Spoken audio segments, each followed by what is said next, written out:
Hello. I don't think I've got anybody right yet, but we should have some people shortly. But we'll find out soon enough.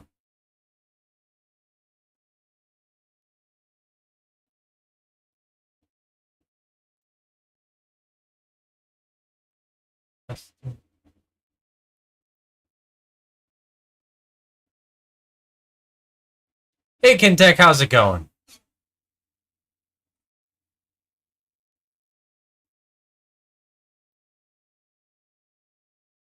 Hey, Hex, how's it going?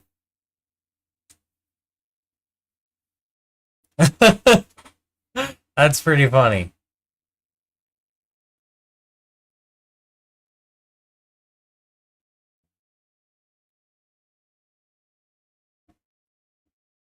I've got things changed up with the setup today a little bit. Um, so you'll have to let me know if things work today. I'm just trying to get things right here. Um, that right there we go. Awesome. Um, yeah, you've been working on that for a few days, haven't you? You said those are like something nobody's been able to solve. How long have people been working on that? And you know what we're forgetting? Pointer. Click. But when I wanted to change something here, preferences. Click. Change that color. There, now the clicks are a little bit easier to see, I think.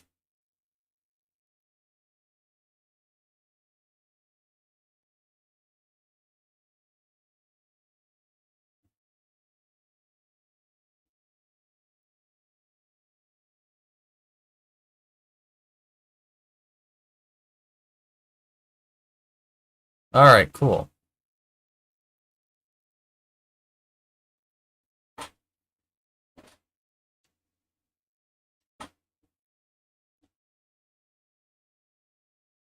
Alright, let's see what we're good. Oh wow, 6 years. Yeah, I would imagine like I had ideas, but it's like I feel like I don't do that kind of thing very often. Um, like ever. It's not my kind of thing. It's just not something I've really ever enjoyed. So I've never done that. And like so I had some ideas, but I'm like I'm sure someone's thought of these ideas because they were kind of just basic. Just like what if they use multiple encryption styles or whatever encoding methods, like in layers. But like obviously, I feel like that's something multiple people would have thought of. All right. Hey Google, let's record. There we go. Now we have lights.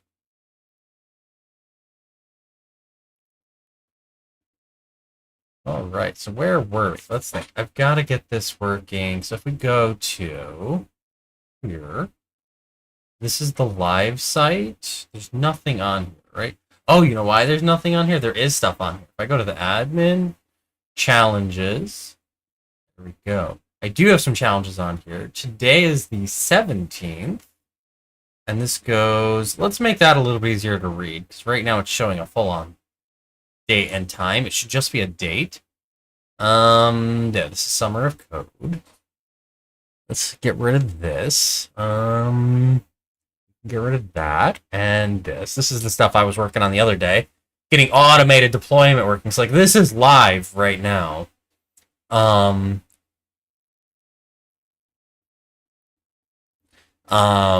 this is live right now on the online. Anybody can go check it out. I did not mean to log out, but so I want to get because the other day I was working on getting it working with a persistent database. So I've got it now hooked up with Postgres, and so I don't need all that stuff open anymore. Now I want to make this just a date, so it's a little bit easier. This just a date. Well, yeah, the created time will just do a date. To do that, I've got to go to admin app, and then not dashboard. We want to go to challenges. Challenge to dict. Let's jump into that. And then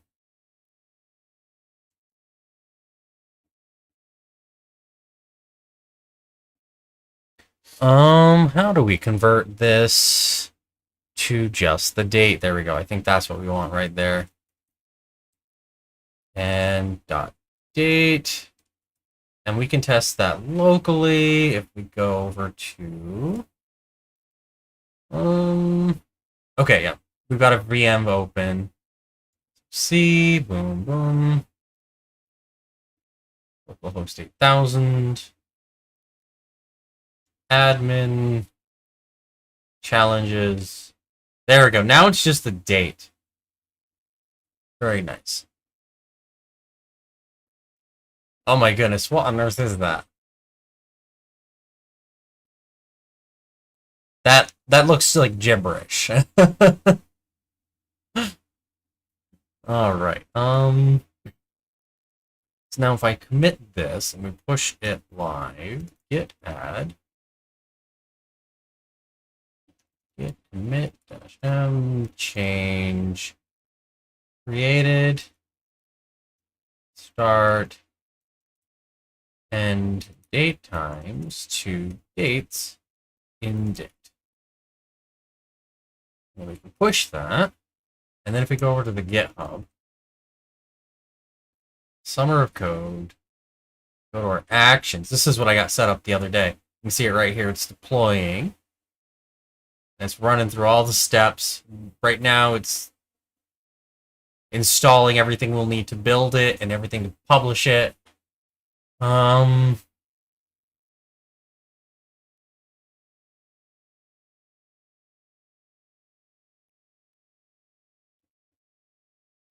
Okay, yeah, that's definitely something well beyond anything I would ever think to do.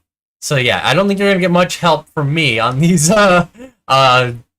ciphers. I don't even know how you would figure that out. That's absolutely nuts.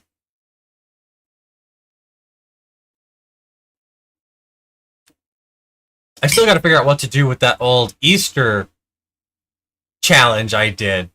It was the cipher challenge I created. Hey, hi WKE. How's it going? I'm gonna go with WKE because I don't know how to pronounce that. All right, so right now we're just getting this little bit of a change deployed up to the live site, so we can see that change up there, and then we'll be able to see that these more easily see because we can see it right now. Like that one's the 15th. And that one's the 16th, and today's the 17th. So if we were to create a new challenge, new, this is a new,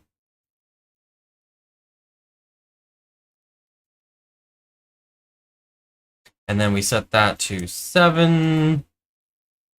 There we go. 17, 2022. And then 7, we'll do 18, 2022. Actually, let's make that the 16th. So you can see the fancy bar. Create. And then if we go to the home page, now we've got, this is a new challenge is showing up here. This is a new challenge on July 17th. You can post your submissions. You can see it's 1 day through. Still got 2 days left. Pretty fancy. Started. We got to fix that. So it says it started on July 15th. So that must be converting dates based on UTC. So that's a little bug we're going to have to fix right there. But it's got the end date wrong. The end date's wrong. End date should be the 18th. Like, we go back to the admin, and we go back to the challenges. We see the one I just created right here. Oh, there we go. The new change is just published. Now you don't have all that. If we come over here, yeah, you can't see it anymore. But yeah, actually, if I go back, will it reload? Yeah, it reloads. But now we don't have all the time information on there. Now it's just the dates, because that's all it cares about. So that's fancy. But yeah, you can see it's supposed to end on the 18th, and it starts on the 16th. And for some reason, on the front end, I have nothing on the front end. There we go. So on the front end, it's saying the 15th and the 17th. So it's off by a day. But I'm wondering if like there's some time zone conversion in there. Because if we gave it... I'm trying to think. If we gave it the... No, that would be wrong. because it'd be in the future then. Because if we gave it, like, if it was giving it Eastern time, it should still be correct, but off by 4 hours. So it's not that. So it's definitely something wonky in the code there. I wonder what the JavaScript is getting. Let's look at the JavaScript real quick. I think we currently have that on index. Lots of stuff. So like right here we have this information. So if we inspect, what do we have to inspect? Start date. Oh, okay. So if we inspect this, that is rendered that way. Okay, no, right there. How is this being populated? Because this is the 16th and 18th. So that's got that correct. This right here is wrong. Maybe. Is that somehow in the actual challenge.start, challenge.end? That's correct. So these are being populated in JavaScript. Start date. Oh, I see. Start date.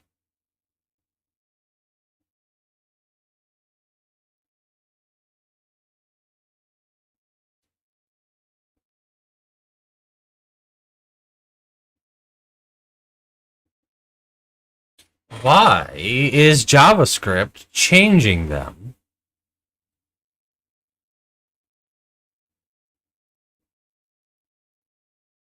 How is JavaScript changing them to be a day before?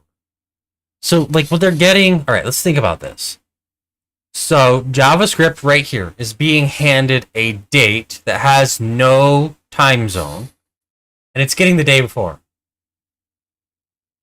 So I'm thinking JavaScript thinks it's... Okay, that's what JavaScript is doing.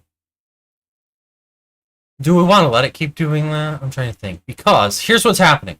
It's getting this right here. That's the date. It's assuming it is UTC, right? And then when it's converting it to my time zone, which is Eastern Daylight Time, which I believe is -4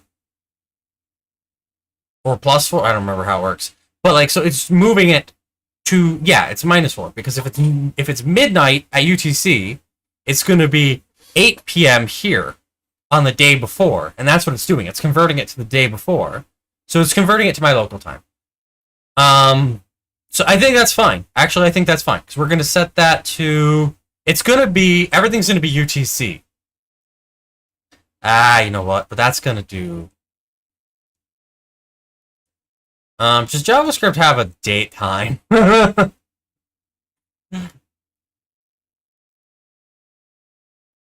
How do we manage this? How does this work?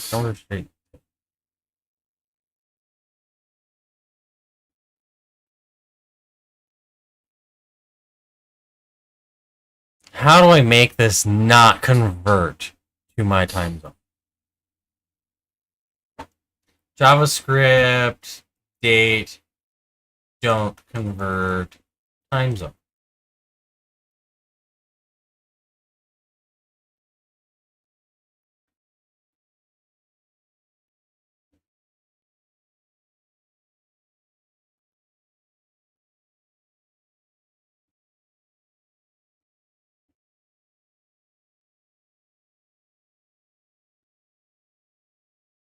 Yeah, so this right here, they're having the same problem. They're passing in this date, which is midnight on the 8th of July, and it's giving back 2 a.m. on the 8th, and they're GMT +2. So how do we not do that?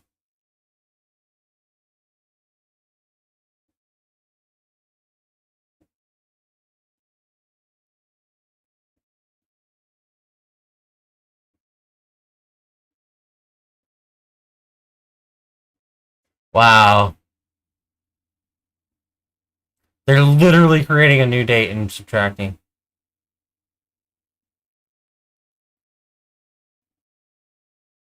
Oh, good lord, it doesn't handle JavaScript. Why are you like this? Alright, but, like, here's the thing. We don't actually need to do it this way. It's literally just, like, you can see it. Let me show you. Did I have it open in this tab? Yeah, right here. You can see exactly what's being passed in right here. Can we make that bigger? Yeah, we can. And it went away! How do I get back to my thing? There we go. So you can see right there. That's exactly what it's getting. And JavaScript is assuming it's UTC. Oh, is it? There we go. Now it's not. So Java, it shouldn't be. Let's see if it switches. And there we go. Yep, moved it out of the way. So yeah, you can see right there. It's literally just the date. And JavaScript is reading it as UTC, which is what it's supposed to be. The problem is JavaScript is converting it. But I'm looking at this and I'm realizing I don't need to actually do this right here in JavaScript. We can do that on the back end. So we can get rid of that. Like, the reason why it was done on the back end is because originally this was a date time. And the person who worked on this code just did it. It was easier for them to do it in JavaScript at that time. Now it's just a date. So now we can do challenge.start. And then we'll have to figure out how to format it. Alright, so that's the next step. How did they format it? Nope, they just did to date string. Alright, so now we have to find Python datetime format. There's like a website that has this. I'm trying to remember what it's called.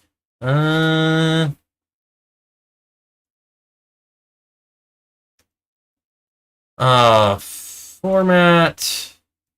What's the name of that function? Oh, good lord. From ISO format? No. No. No. No. Good lord. String F time. Python or string P time. And where is the site I'm looking for? It's not the one I want. But it'll work if it's the only one I can find. Good lord, there's actually a website that like has everything. And it's got like a nice name. Me. Oh, you know what? It's not P time, it's F time. It is F time because it's for format. And it's still not coming. Oh, there it is, right there. Oh, it's literally stringftime.org.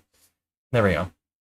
So what we want to have is because if we look at the site unmodified, we're doing Friday, July 15th, 2022. So we want to do the same thing. Now I'm gonna actually get rid of the year. And we'll do the full month name.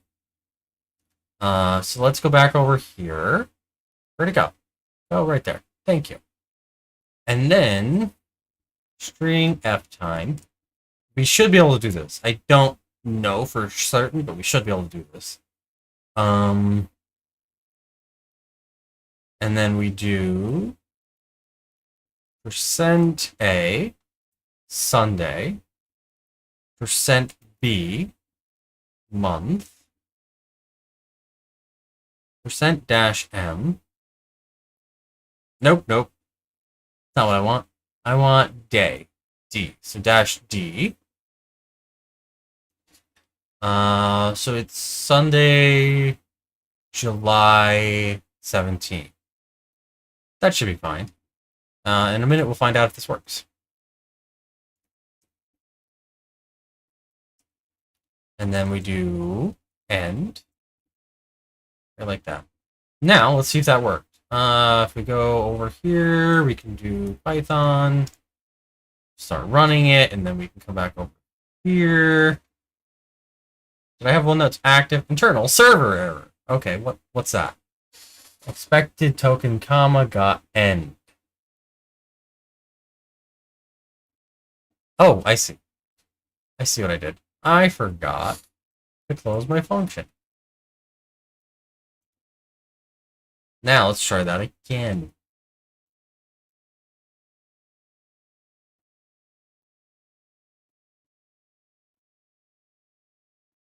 Ah, I see. Um,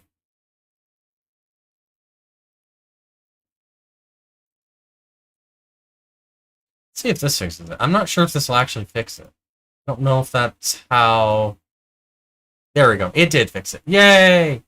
Um, and then we can do or, and there we go. Now it got rid of the nuns.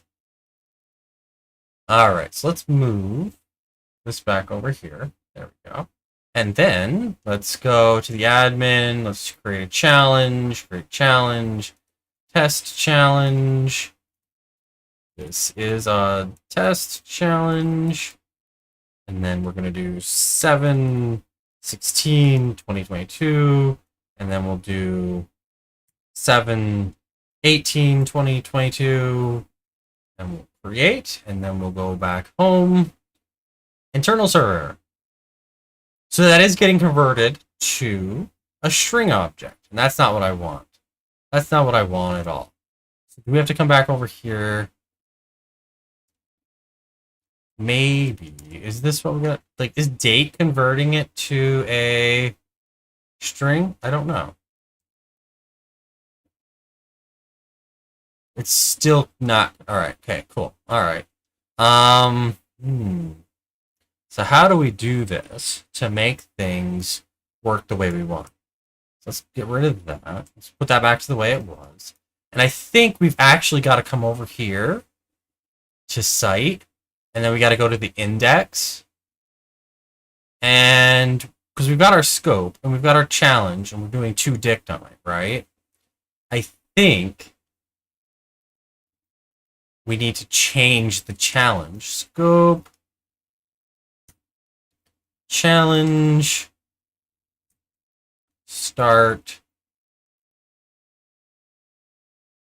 And then we get we come over here and we're going to take this.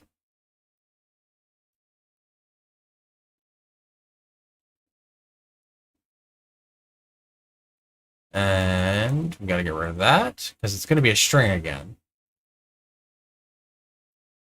Ooh, actually, no. We're going to do it this way. This is how we're going to do it. Because formatted and start. There we go. So now we're going to have them stored as formatted. Formatted start equals scope. Or we can do challenge dot start dot. There we go. Like that. Then we'll just duplicate that. End. And then end. Saturday, July 16th to Monday, July 18th. Awesome. Now, is there a way to actually do that? Let me see. To like put the... I don't think there is a way to like put the th or the end or the on there. I think we're kind of not able to do that. Yeah, it doesn't look like there's a way to do that. Unfortunately. It'd be nice if there was a built-in way to do that. We might be able to do something like... Actually, let's see. Python pendulum. Does this have support for that? Documentation. String formatting. I think this is what we're looking for. Can we get... There we go. He's got the 25th. D-O.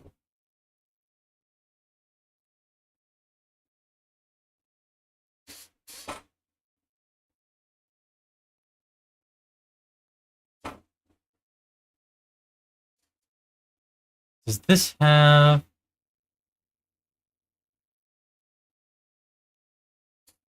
Just out of curiosity, if I do DO, does it do it? Or do I need to use pendulum? Because if I gotta use pendulum, I'll install pendulum. That's a nice little nicety to have. Nope, that just inserts an O.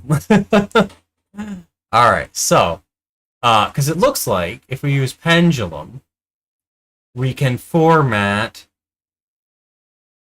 in a slightly different way.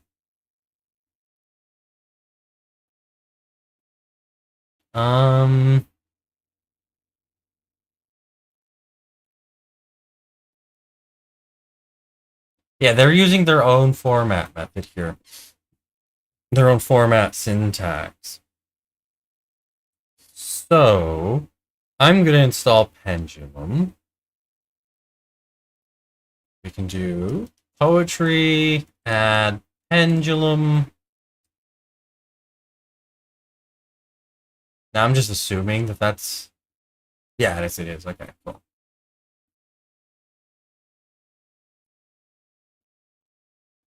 We'll keep that up. And then...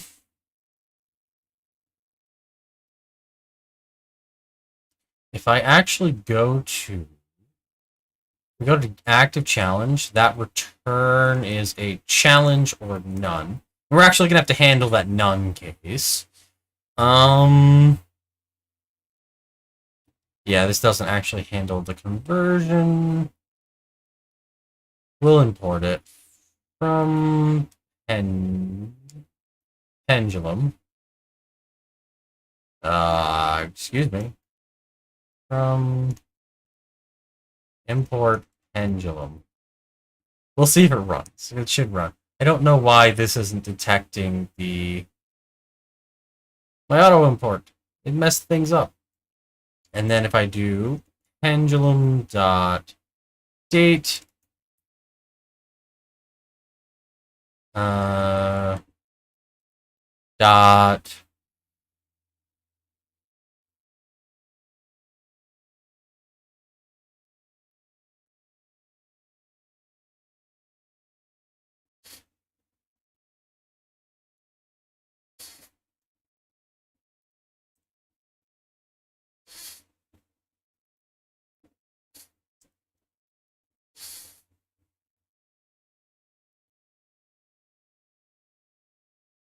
I'm looking to see if there's a way to create a pendulum date from an existing date.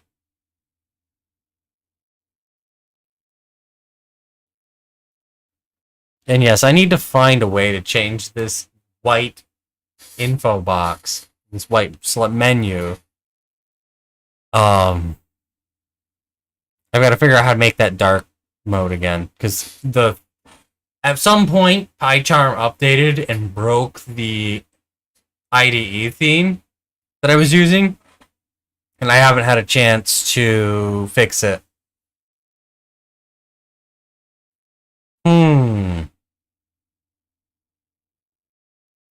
How do I convert one?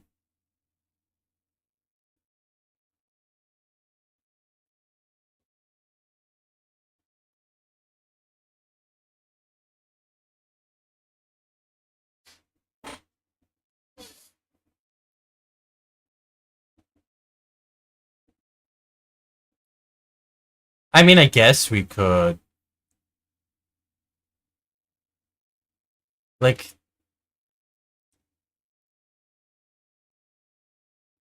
oh, right here. There we go. Pendulum.instance. Alright, cool. That should be... find yourself in the area. Yep, alright, so that's what we gotta do. So we do pendulum.instance. Well, it's because I've already got a datetime instance, and I want to convert it to a pendulum datetime instance.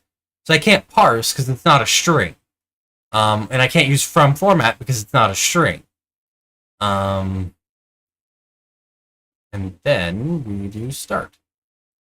And then the same thing with end. Pendulum.instance. And then end, right like that. And we'll do the same here. Right like that. So now we've got all of that fanciness. And then we come back down here. Where's the thing? There we go, down to formatting again.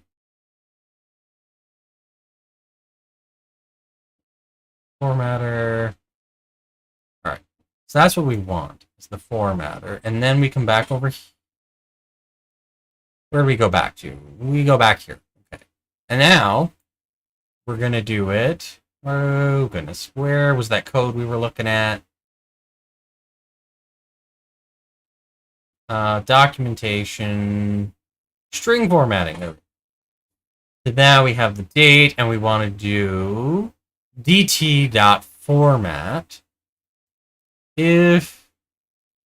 Oh, no. So we've already done the if challenge. So this actually works fine. We're already good. Then we're going to do format. And now we wanted to do... I think it's DDD. I think that'll get us the full... Oh, no. We just need DDD. Oh, alright. DDD. There we go. And then we do DO. And I wanted to do the month. Right like that. Thursday. And we'll put a comma. Nice and neat. And now... grab that. Place that. And then we have to come over here. And there we go. Now, if we come back over here and we do Python, we run that, and we go right here, reload, explosions! All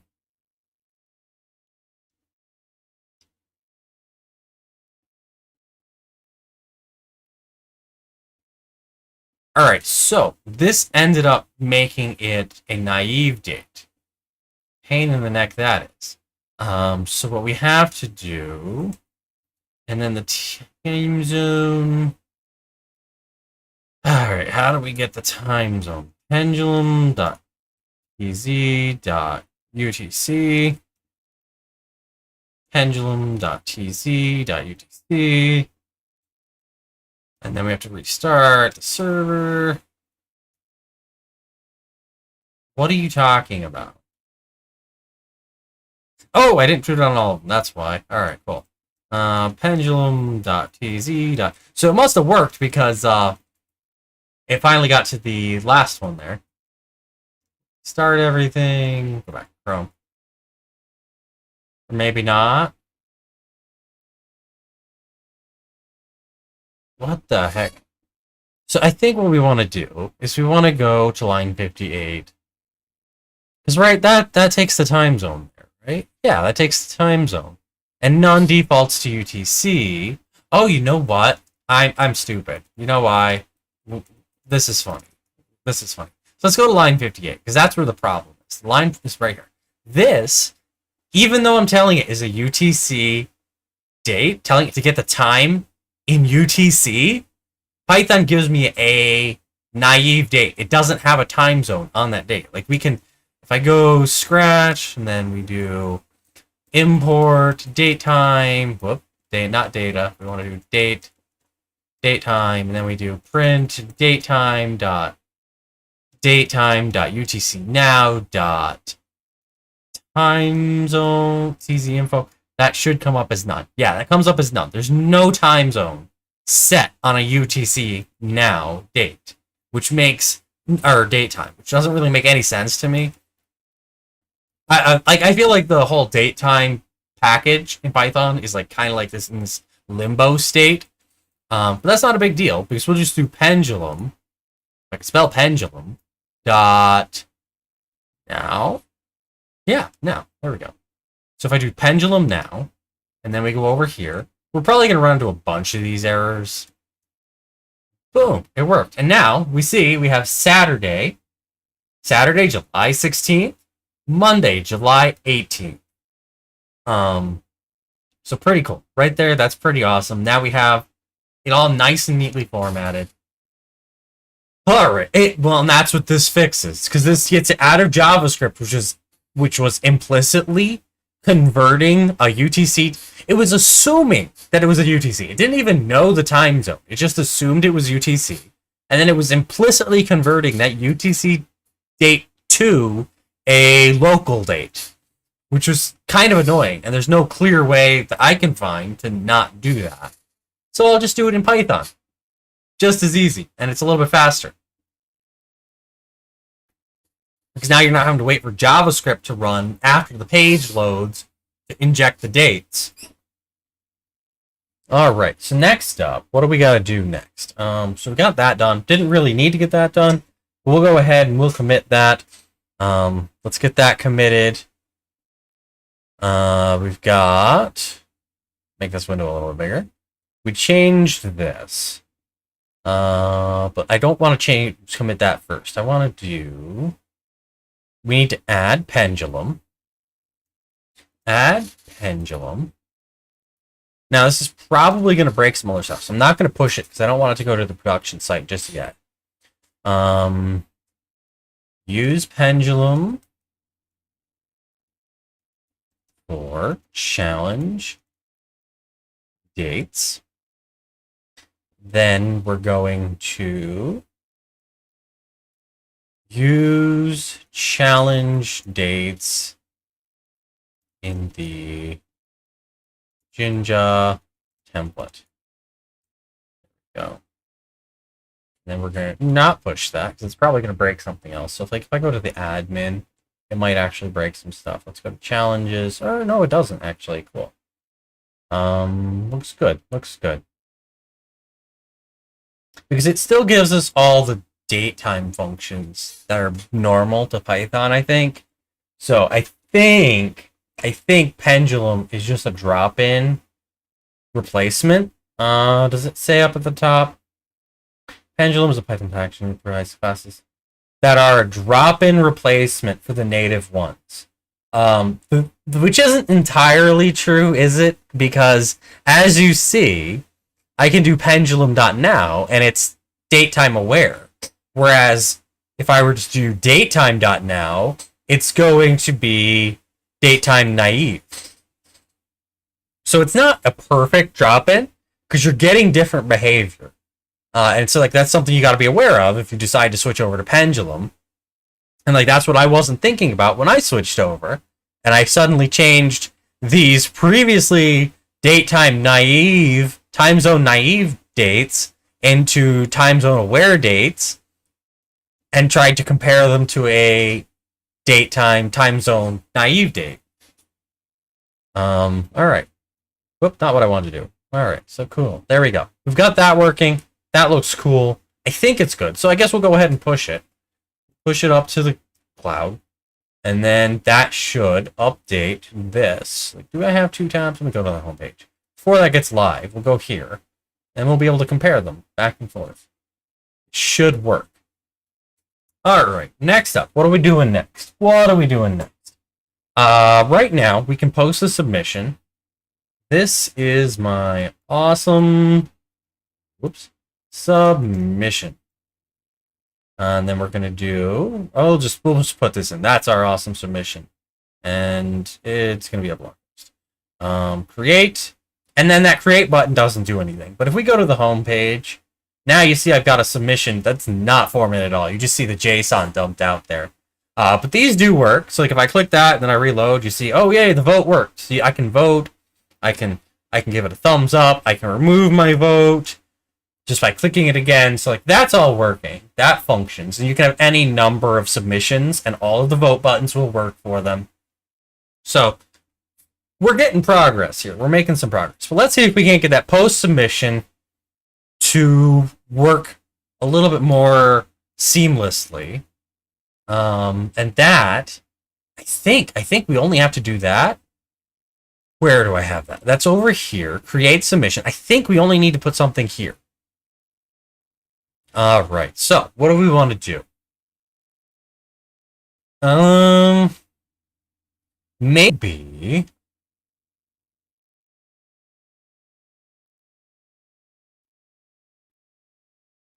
Because that's console logging the data. I don't remember if that returns anything.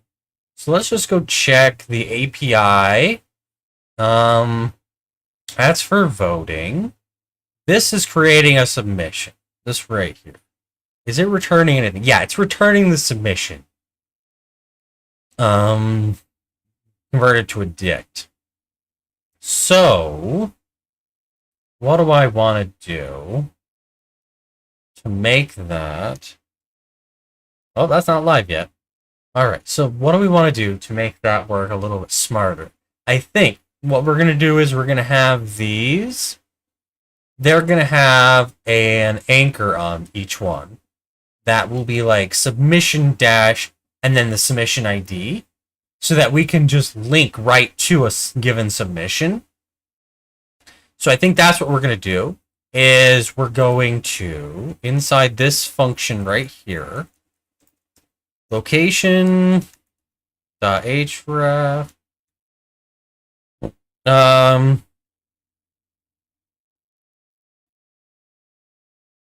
I think href is the one we want to change. Equals. I've got to do this. We'll find out in a second. I'm not up with my JavaScript. Like, last time I did JavaScript, like, a lot, like, I was doing it professionally. You didn't have these nice little anonymous functions that were just like these arrow functions. You didn't have them. They didn't exist. Like, I'm sure they existed. I just didn't know about them because you couldn't use them in IE8. So I couldn't use them on any of my projects. Alright, so let's see. We want to replace that. Just for now, we're going to do... If I do... and then we do pound submission. Oh, you know what we got to do? Nope, that's not what we got to do. We got to do this. Got to make it smart. Dash, and then it's $. And then we have data dot ID. I think that's all I need to do. Is it literally is it gonna let me do that assignment in there? Does it actually let me do that assignment in there? It seems so weird to me. We'll find out in a minute, won't we? And then if we stop this and we do this, and then I come over here, I go here, and I go home. Do I have a challenge? I have no challenge.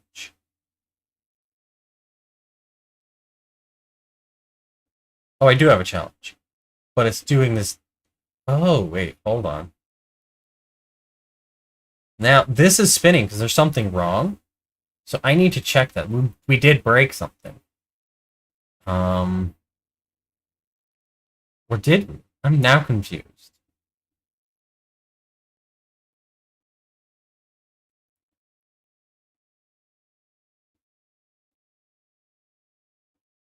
Inspect this. Yeah, that's the same. So why is this one spinning? Why is the progress bar there spinning? It shouldn't be spinning. Do I have... I do have an error.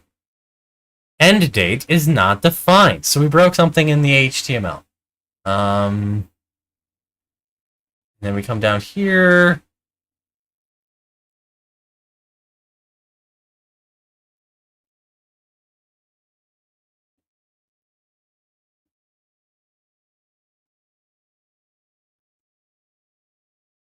Now I'm a little bit confused. Did I grab the wrong thing? I think I deleted the wrong thing. I deleted something. What did I delete that I wasn't supposed to delete? Alright, let's get back to here. And let's look at our history real quick. Let's see what we changed that we weren't supposed to change. We go to index. Yeah, we removed the get attribute. We were supposed to remove the tag. Whoops. So we do that. And then we get rid of these. Alright, so now we can go ahead and we can fix that problem. And then add back in the start end date, remove start end tags. There we go. And let's push that. So we want that change to be live. Alright, so that's working. We do have the submissions. So let's see if the redirect here is going to work. This is a test submission. And then it's going to be... There we go. Create, and boom, it takes us there. And there we go. We have it right there in the URL, submission-10. And then we see the ID is 10. So all we do, when we create this right here, we're just going to add that anchor tag with that submission-10 based on the ID. And actually, we can do that right now. If we go to index, already on index, cool. And right here, I have the loop. Why is this not indented? That should be dedented. Right here, we have the submission. And then we can do, try to think, I don't know. We'll just do a div. Submission. There. And then, yeah, let me do this. And then we can bring these up into here.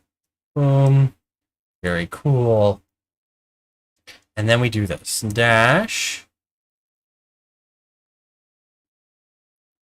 Can I just do an ID on this? I don't know. I guess we'll find out, won't we? Yeah, that was right. Submission dot ID. And now we reload this. We go boom. It's not jumping to it. So if we inspect this, submission -10.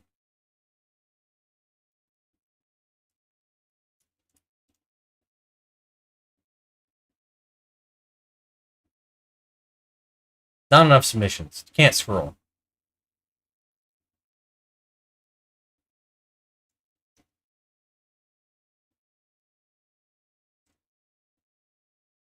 So yeah, it doesn't seem like it's scrolling down. So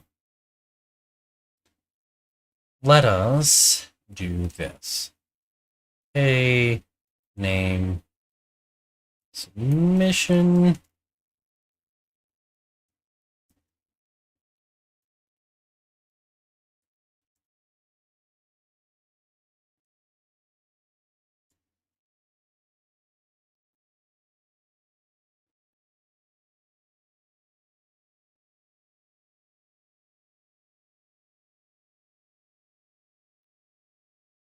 So yeah, now it's ID. So like that's how much things have changed in like the last 10 years.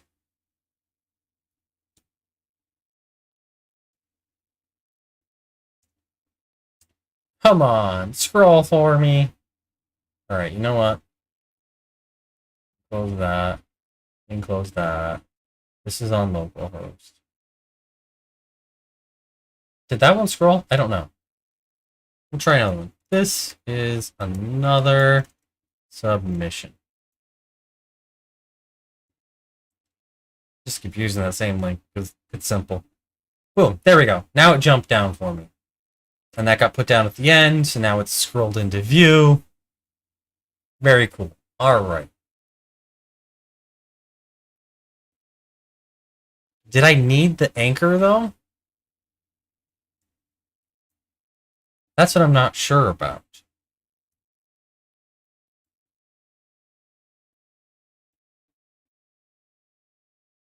I don't think I needed the anchor. There we go. All right, cool. So it is working. All right, awesome. Now we've got that working. And if I know what I need to do, what do I need to do?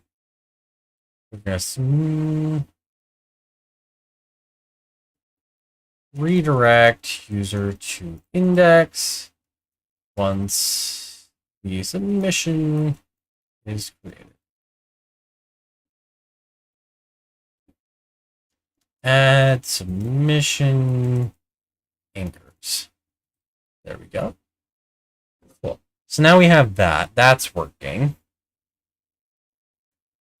Let's see. We go over to, let's make this, what's up? And get this back to the size it was.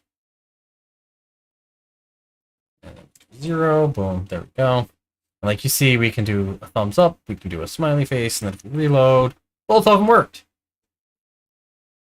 Cool. All right, next up, what do we got to do? We need to get these looking pretty. If we come over to the issues, nope, that's not what I wanted. That's not the one I wanted. Home page template. And we got this right here. Pull that off to the side. Do I need that off to the side? No, I don't. We can leave that right where it was. So now we can see what I wanted them to look like. So we'll go ahead and start getting them formatted like that. So we're going to have H3, H group, H3, submission, no.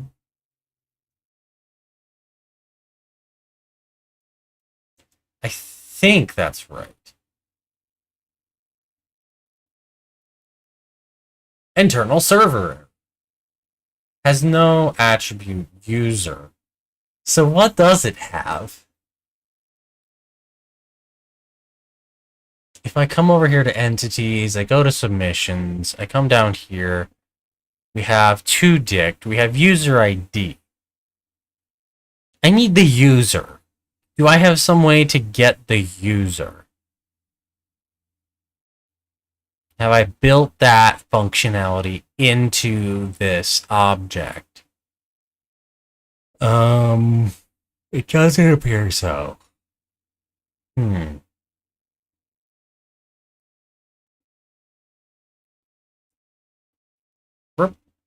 We're gonna do this. At property, at bevy method, async, nope, def, user,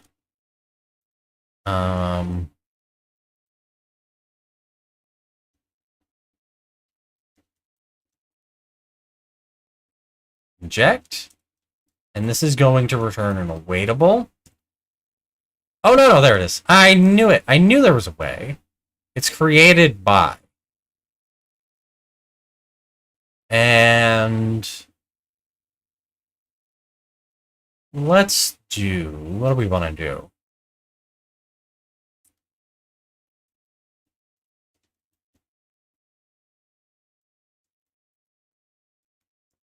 We're going to do that.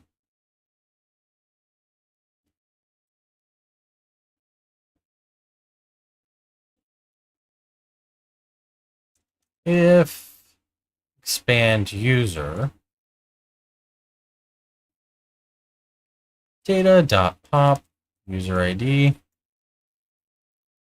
and then we're going to do data user equals await self.user.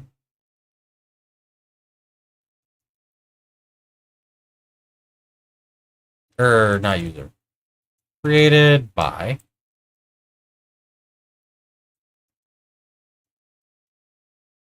And we won't pop that just for consistency. And then we're going to wait.toDict. Like that. And then we return data. Right like that. All right. I think a better way to do this is to do it this way. Created by, and then we put this.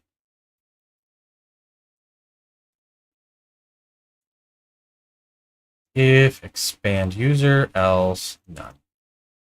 There we go. That there, and then we come over here. We go to site because we want to change how that information is loaded on the index. It's like this challenge here.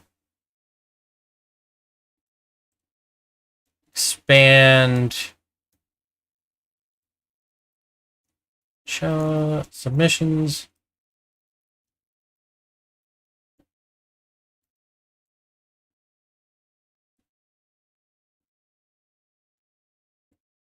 Expand submissions.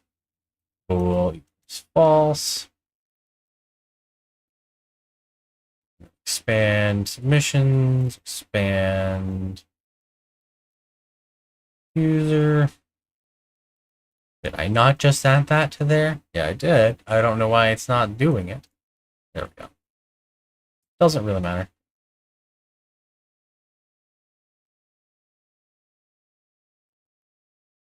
All right, so there we go. Now we've got that working. Because like now, if we come over here to here, that should grab the user and set it as created by. And then if we come back over to the index,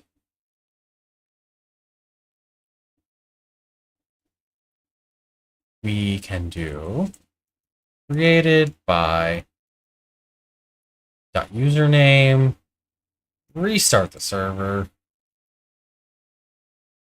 Boom. There we go. So now we can see the name. It's not the color I want it to be. So it needs to be H2, I think. And then we can reload. Why is nothing happening?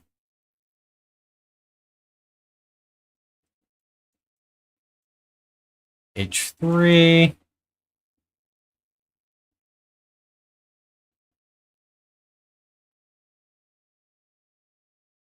And then we do submission.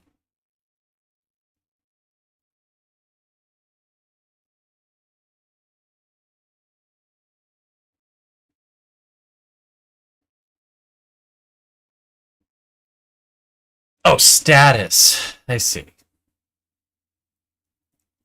That's the other thing we need to do. So we need to fix that. And then I think if I make this H3, H4, and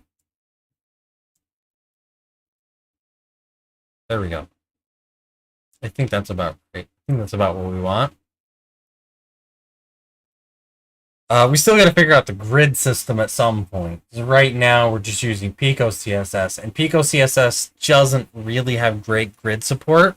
So that's something we got to work on in the future.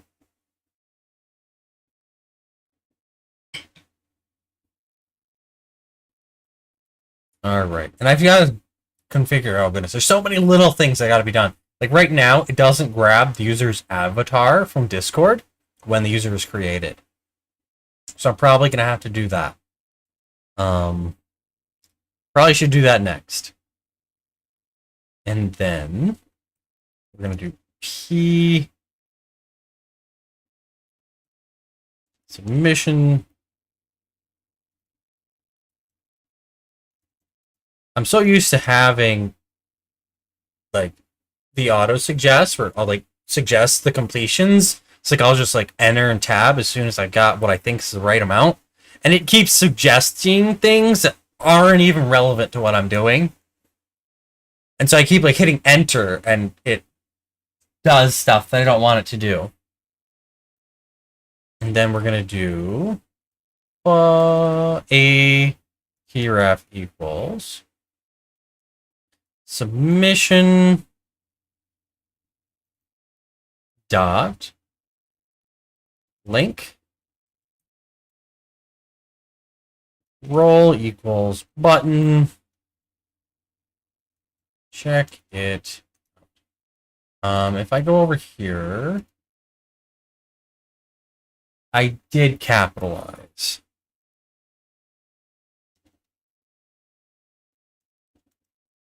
Check it out. Right like that. So right now I'm just trying to get this more or less all there. So if we come back over to reload, so now we've got the descriptions in there, and we've got the link to go check it out. So like, that takes you to the link. Next, we need to get votes on there. Div ID equals submission dash submission.id dash votes.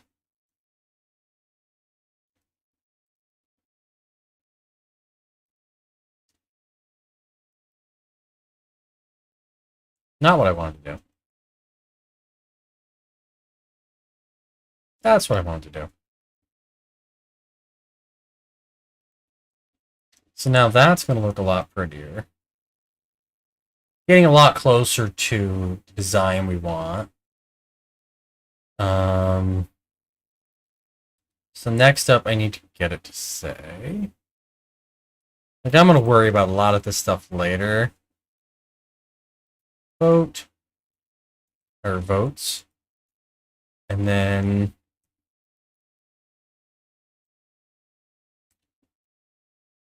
for vote in emoji votes in submission dot votes. That's what it's called, right? Yep, votes.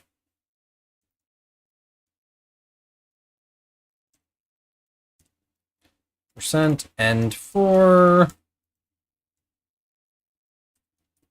There we go. So that should be that, and then we're gonna do.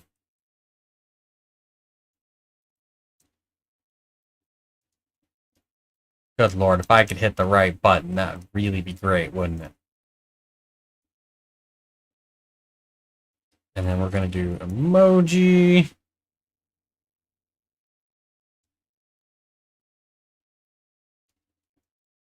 And then votes.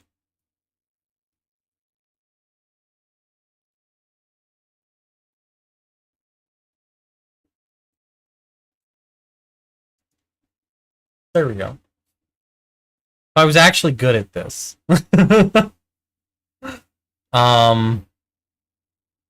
Why is vote? Oh, because that's the ID. So we got to do len. Or is it length? Well, I can't remember how Jinja does that.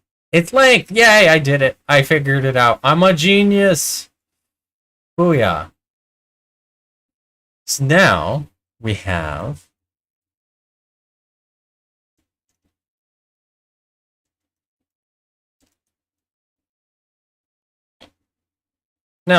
the emoji with the number of votes next to it. In the future, we'll have to make those clickable rather than have these buttons on the end. And we'll have to figure out how we want to lay it out so you can select which votes you want to cast. And like you'll be able to submit a bunch of them. The idea is to make it like on Discord where you can just add a bunch of reactions. It takes a little bit of work to get there though. So to start out, it's going to be really basic. All right, what's next? We need... So if anybody's watching and wants to contribute, jump on the Discord inside of the... If we pull this down, we grab Discord real quick. Like if you come onto the Discord, right here we have collaboration and discussion, right? And then we have up here you can see the threads right there, and then we have the Summer of Code collaboration. And you can jump in here and you can help out. Like you can ask what we're working on, you can say what you're helping out with, all that fun stuff. So feel free to jump in and help out. We would appreciate it.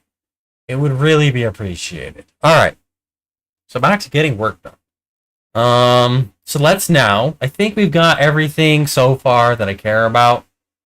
Like eventually I want to get the avatar working. Maybe we should add that now.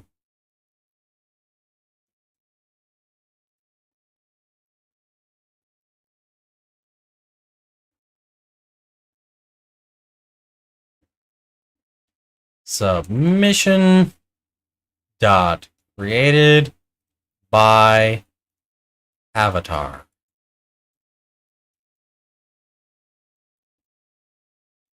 Class submission avatar.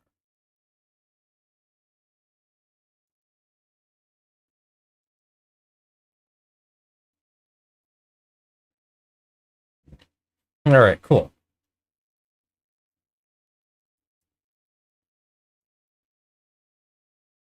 And the avatar is broken. Let's see if we can't find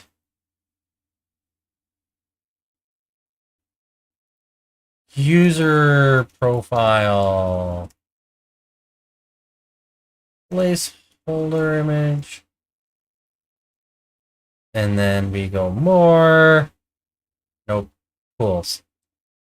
All results, verbatim. No, that's why I'm in the wrong. That's why it didn't work. We go here, and then we go more. Nope, it is tools. Never mind, I'm stupid. There we go. Creative Commons licenses. We just want one that has a Creative Commons. Let me see.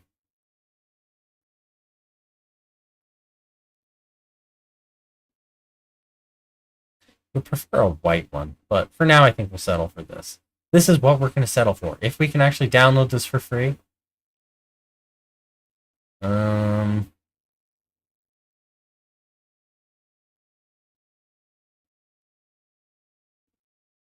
don't want to join. Don't make me join. Am I missing a download button? I don't think I am. Hold on. We'll try a different one.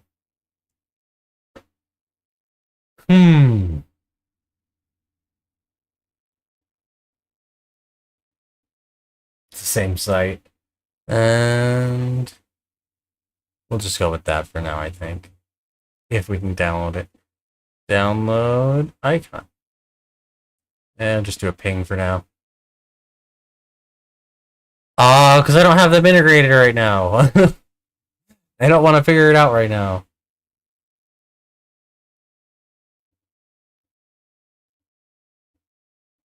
Good lord.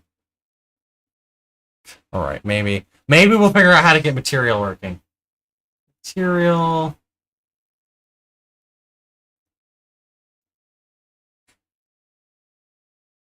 Oh wait, aren't they? Oh wait, maybe I can download them as a PNG.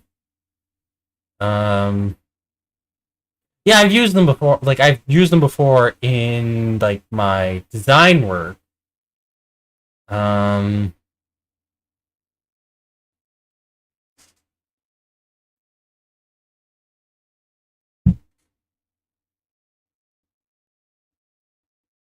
Yeah, we can download a ping. I've never downloaded a ping before from it, so it's like, and now we need to put that inside of our.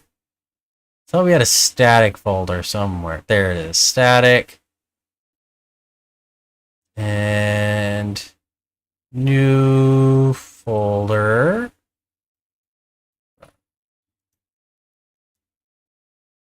And then, can I just drag this right into PyCharm? Please tell me I can.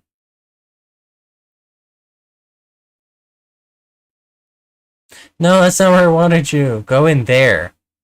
Refactor, please. Thank you. Now. Okay, cool. So now, all I have to do is not... I don't want to put it here. I want to put it inside of... Where do I want to put it?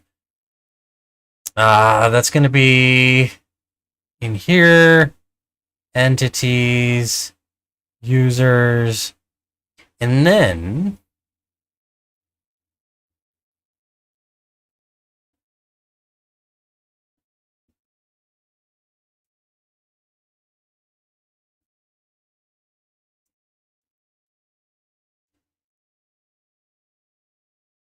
Pydantic.field. I think this will work.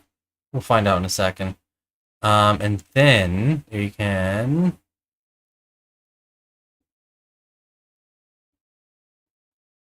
put it in there. Right like that. We'll see if that works. Maybe that'll work. Maybe it won't. Who knows? And we need to restart this. Go back over here. Reload. Didn't seem to function. Didn't seem to make the change I wanted to see. I think avatar is getting set to none. So, how do we do this? Because this is using Pydantic. It's just like, I'm not sure.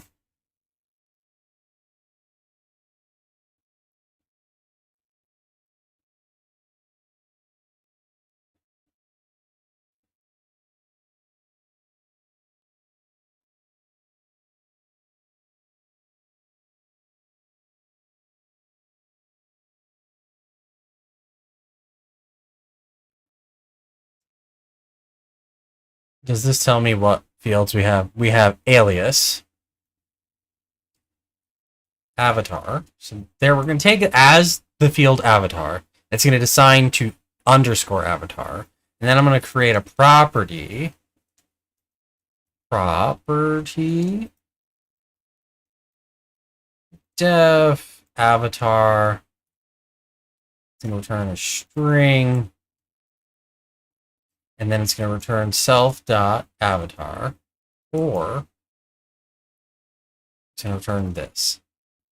So if the avatar is none, it's going to return the default. Restart. Internal server error. What?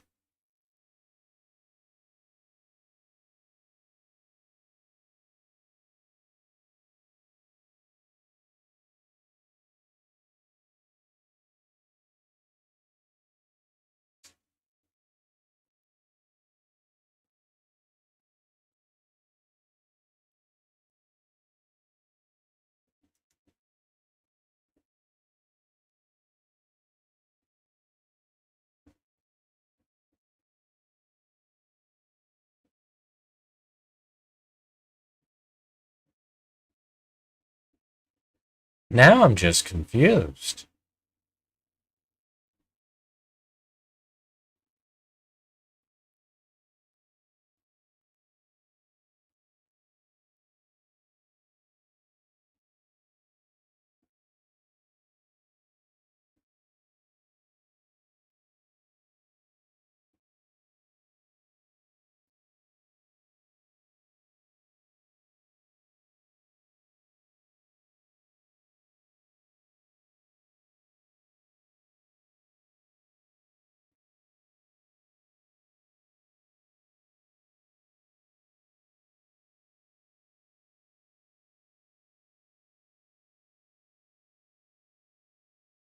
I'm just confused why the change I just made broke things.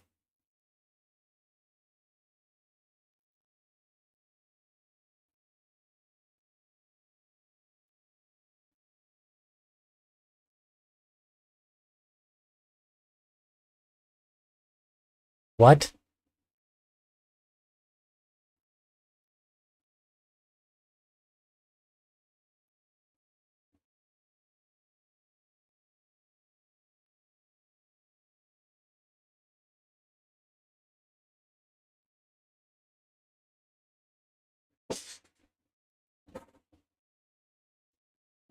It'd be cool if I knew which line of my code caused it to explode.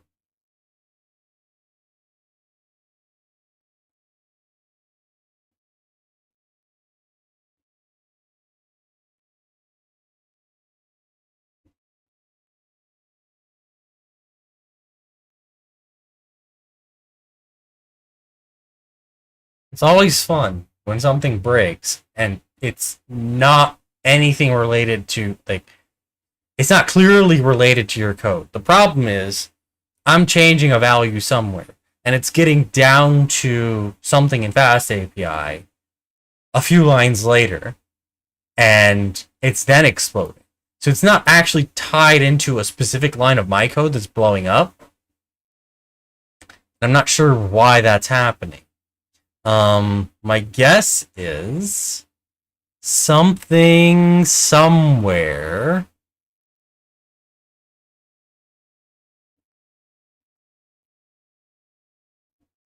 Not sure. What the heck?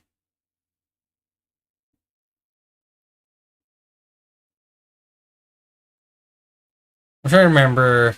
Maybe there's a different way we can do this.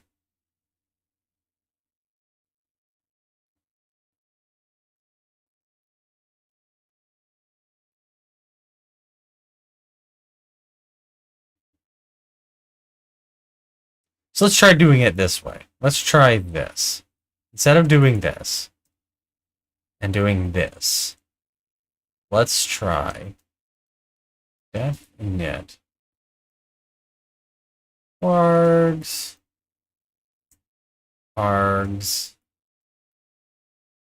super knit args self.avatar equals self.avatar, or that. Let's try that. Let's see if that explodes. And nothing happened. There we go. Boom. Okay, that worked.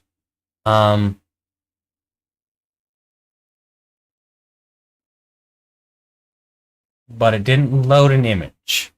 So that's fun. Why did it not load an image? If I go, how is, let's do that. We come into the head here. Yeah, it should be working with that. Slash static, slash res. If we go back to site, on apps, we go to site, where,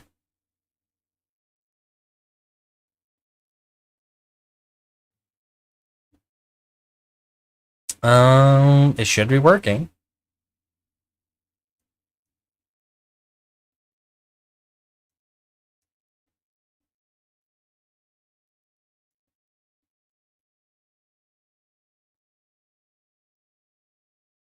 Oh, did I goof? Oops. I think I found the problem. I'm not the smartest crane in the box. There we go. Here we go. Index. If we look right here, we see I did not add the necessary Jinja stuff. There we go. Now we have the necessary Jinja stuff. Boom. It worked. Can we actually change that out for color? Let's see if we can't get that changed out for white. Come back over here.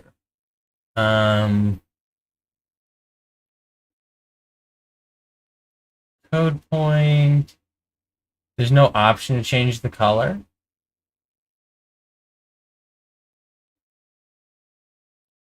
Am I missing something here? I don't want a black paint.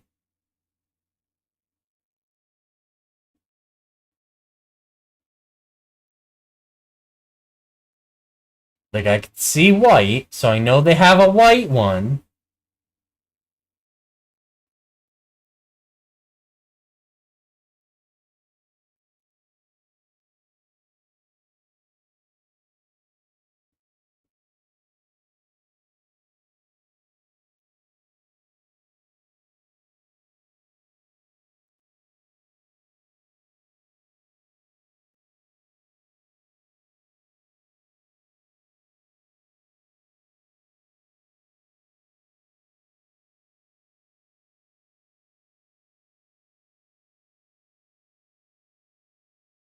Why am I not seeing? Does the paint only come in black? Might be the case. In which case, do I have... I do have Affinity Designer, so we can do this. If Affinity ever decides to open.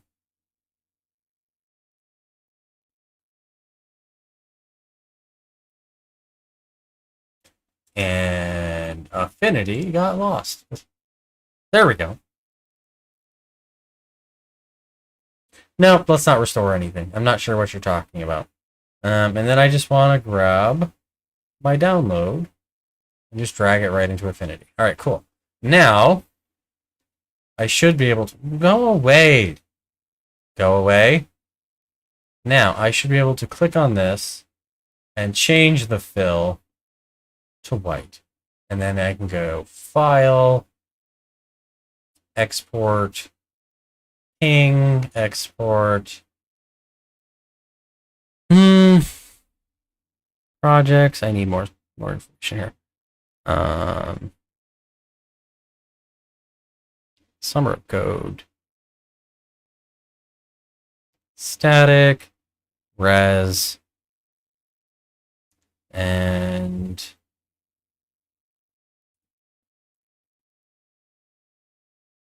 save. Go away. Now I don't actually want to modify that SVG. And then we can come up here. Which one's the new one? That's the old one. So this one's going to become...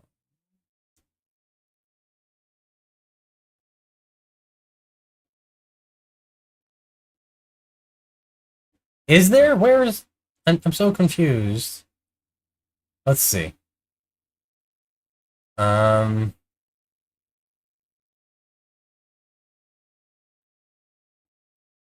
What is different here? I'm confused.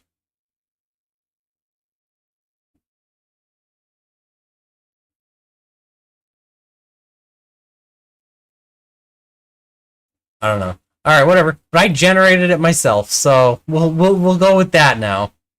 We go back to the user entity, and then we do dash white. Nope, I don't want to hit enter.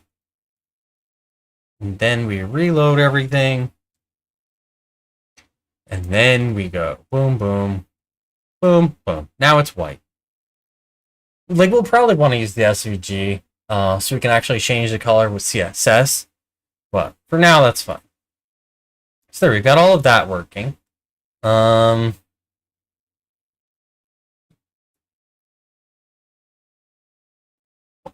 Let's remove the JSON, all that JSON data.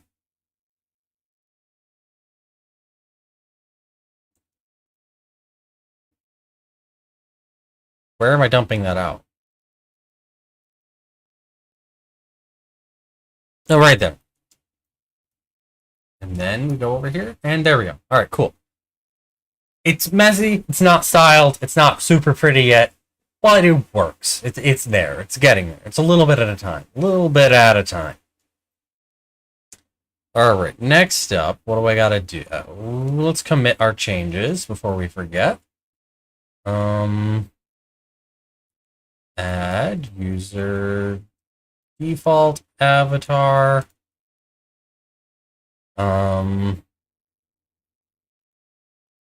Use the default avatar.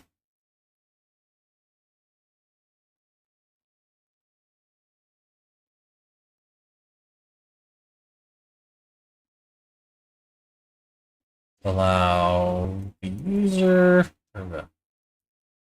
to be loaded.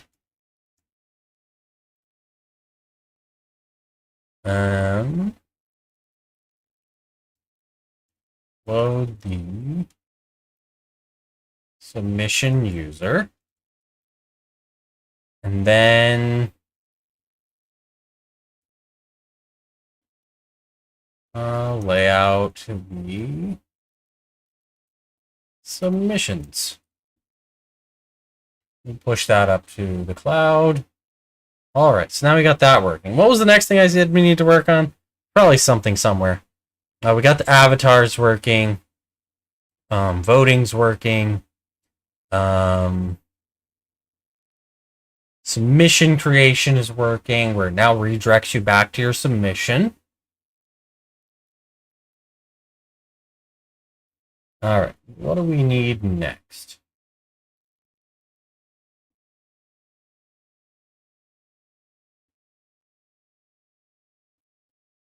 This is working fine.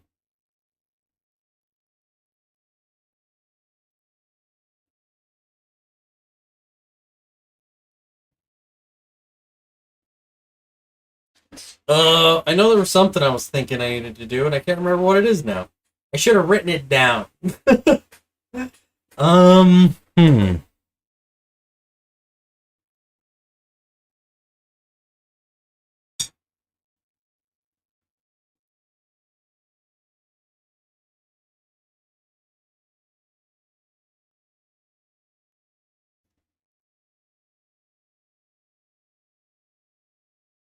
Ooh, that doesn't seem good. Let's go to actions. We've got something breaking. So we need to figure out what that is.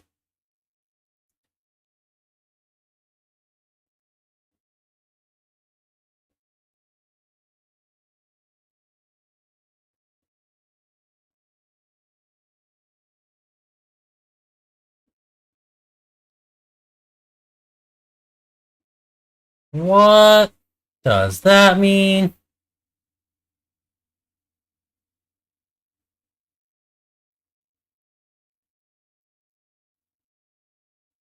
So let's look and see. If we go over here, if I come over to poetry lock, we should see. Let me see. Pendulum. Like we see pendulum is in here, right?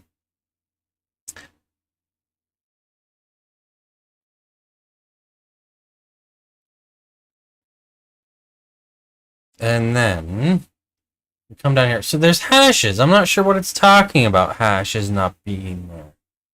Because it says right here, error hashes are required in mode, but they are missing from some requirements. Here's a list of those requirements along with the hashes they're downloaded archives usually had. Add lines like these to your requirements files to prevent tampering.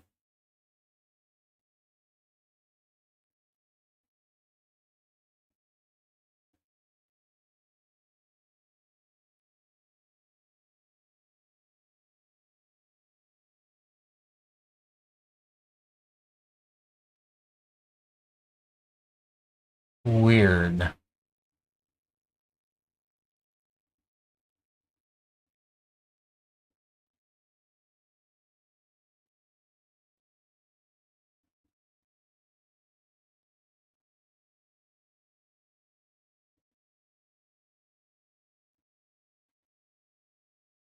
Let me copy this command. Let's see what this outputs.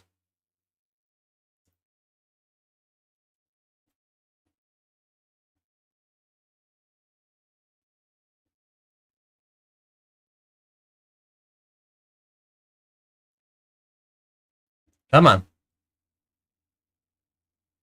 Why am I not seeing the file? I know I just generated it.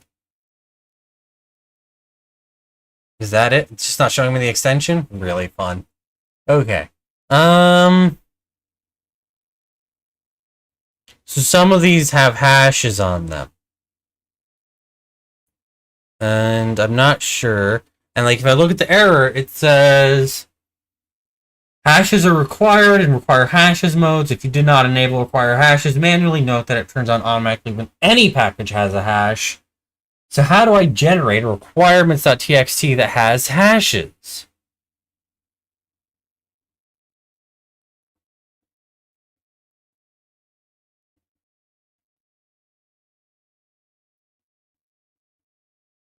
Well, yeah, but like I'm generating this file dynamically, so I can't add it myself.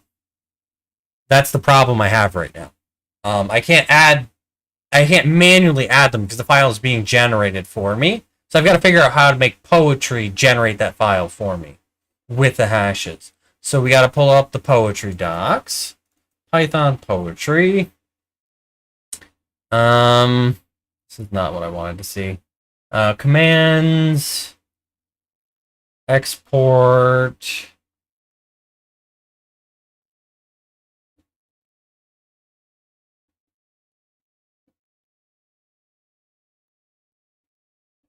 Or we remove the hashes. I don't know why it's not exporting the hashes.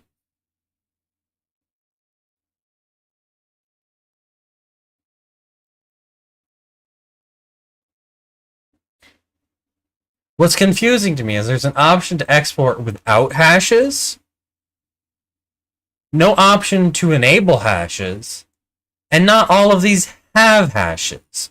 But I do know that Poetry has all the hashes for these because they're inside my lock file. Every single package that I have installed, I'm pretty sure has hashes. Or no, they don't.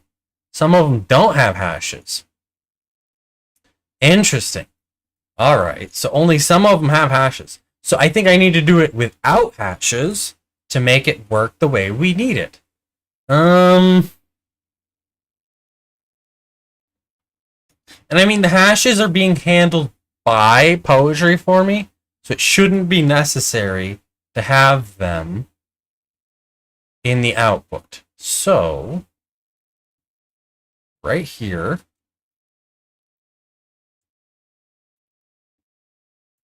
without hashes. All right.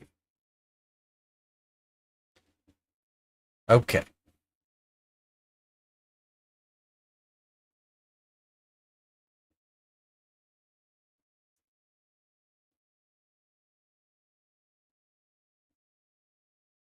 All right.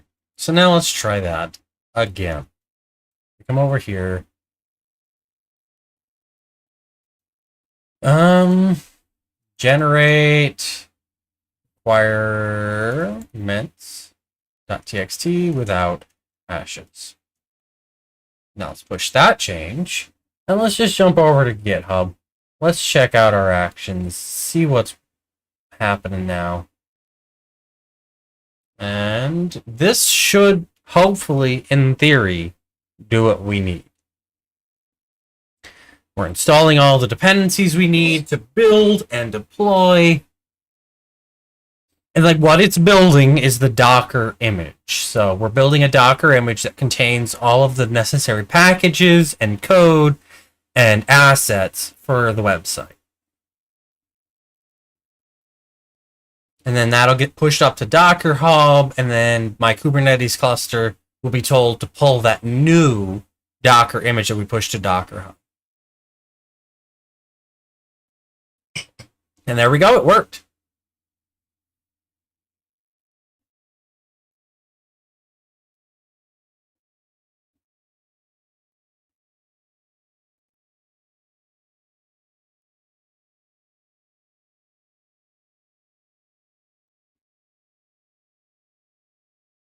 All right, there we go. Looking good. This takes about a minute and a half, so we're just kind of like watching water boil right now, paint dry, making sure things don't break. If they break, we'll see it happen. Normally, this goes off without a hitch, so that's why I normally don't sit here watching it run.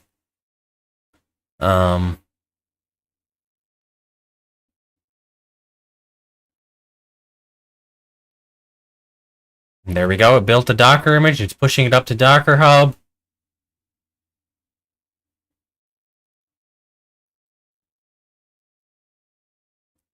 And any second now we'll be done. And we're telling Kubernetes to pull it down.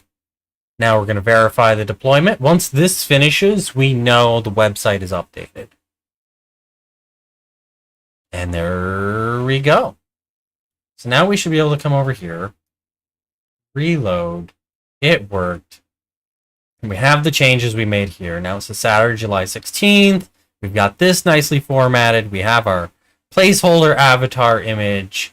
And like I said, that's what we're going to work on right now. We're going to get this image loaded in from Discord. So we'll have to figure out how to do that, because I know for a fact it's not as simple as just like Discord giving me a URL. So we'll have to figure that out in a second here. Anything happening interesting on Discord right now? Doesn't look like anything super interesting is happening. Nothing seems to be exploding. Need to bump. There we go. We have bumped the server. And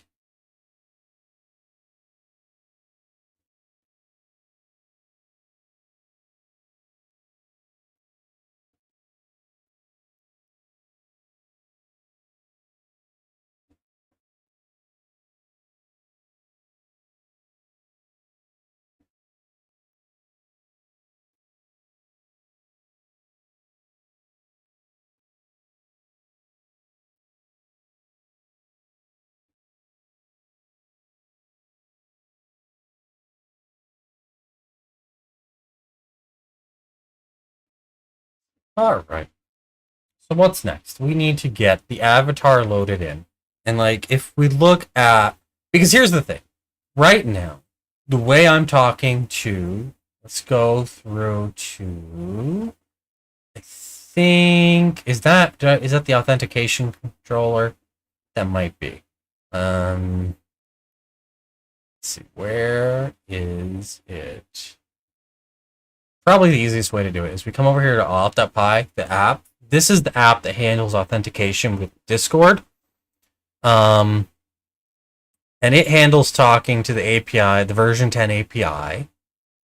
For now, this is how this is being done. In the future, we'll probably want to update this to use something else that provides all the API stuff for us.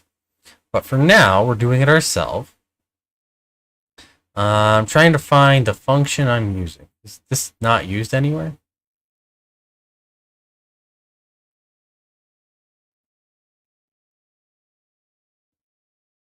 This is where Discord redirects to. No? No, it's not. This is where Discord redirects to here. And so then we get a code, and we have to exchange that code with Discord. And then we use this right here, Discord, to get user data. And I do have an object for that, apparently. And this is how I'm getting all of the user's information. So if I jump over to their docs,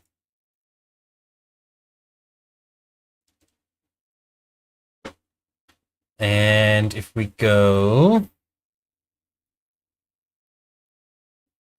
all right, I'm trying to think which section has the thing I'm looking for. Application, moderation, user. Is it the at me end? Is at me endpoint here?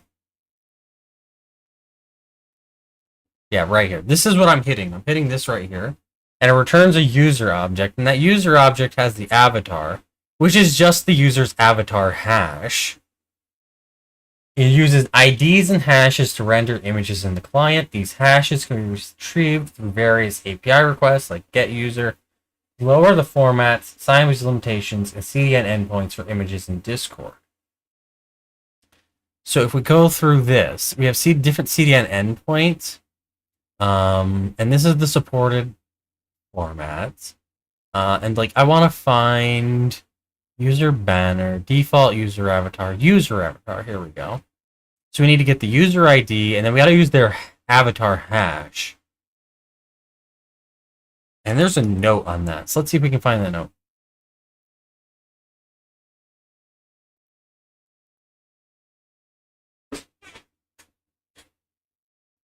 Okay, cool. So the hash should hopefully have that A underscore on it.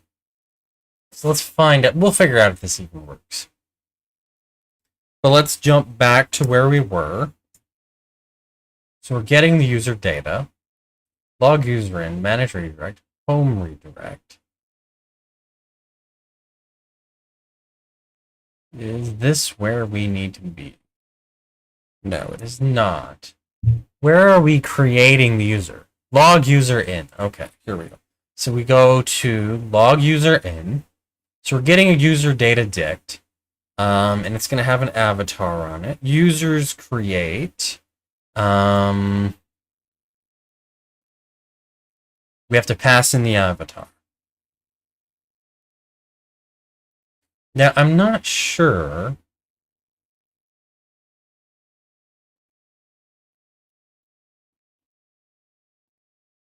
The question then becomes, can the avatar, yeah, the avatar can be empty. Because that question mark right there, it means that the avatar can be empty. This question mark right here means this field might not even exist. So if that field doesn't exist, then you assume it's not set. Here, it can literally be not set. But it'll always be there. So we got to do this. User data.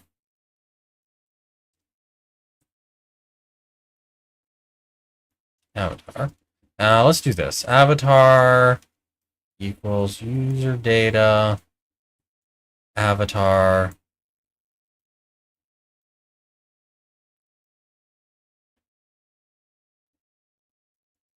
Make that a string. Probably should have made that an F string just to start with. User data. Nope.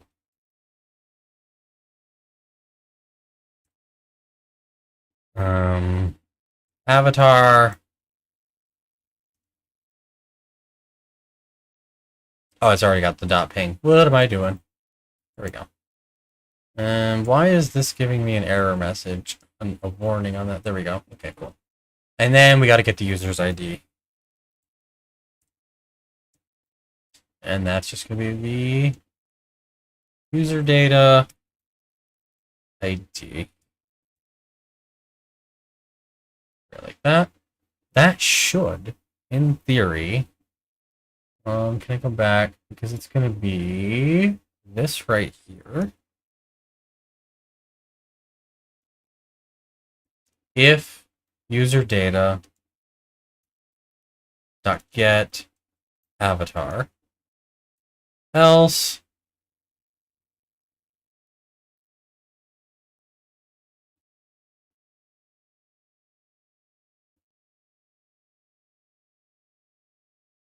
you know what? Let's do that. We won't even use our own default. We're gonna do this. We're gonna do this. We'll have our own default on there just in case it's necessary.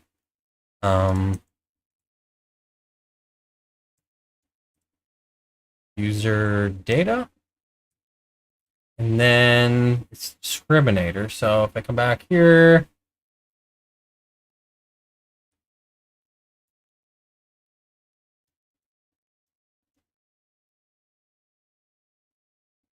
did I spell that right? I think I did. And what is this complaining about?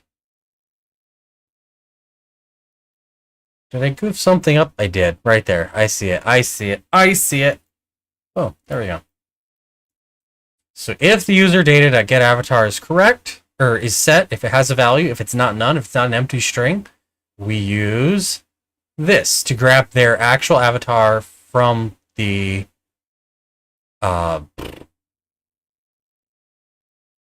Discord CDN. Otherwise, we are going to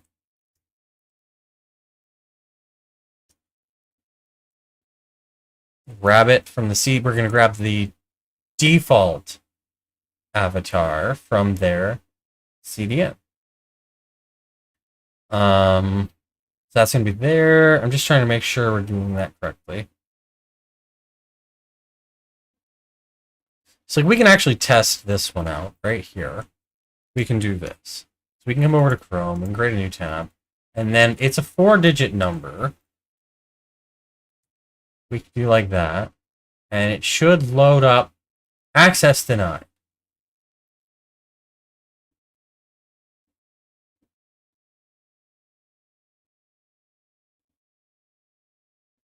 Interesting. So why is that happening?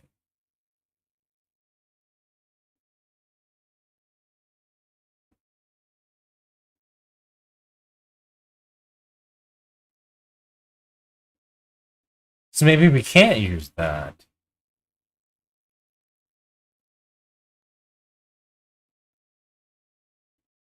Because right here it says default is embed avatar user discriminator.png.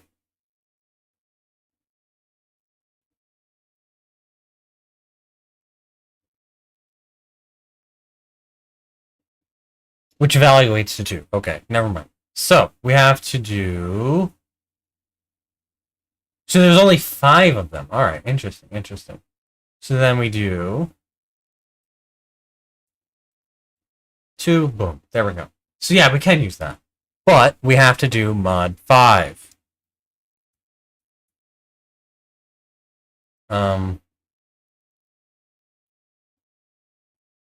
I guess there's no easy way to write that in there. It would have been nice if they had found a way to like communicate this is mod 5 right here, so you're not just looking at that and be like, why is this not working? But yeah, so it is right here in the docs. It's mod 5. So whatever their discriminator is, mod 5.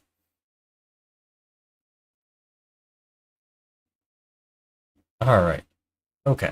So now we should have just in general everything working correctly. And then we're going to pass avatar, right like that. Very cool. All right, what's next? We now have that working.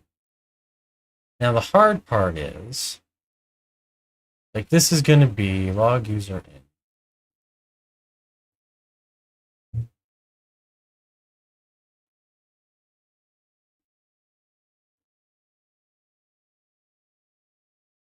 Because like it's not going to create a new user if they already exist. So it gets them by email, and then if it finds them, it returns them. So I would have to.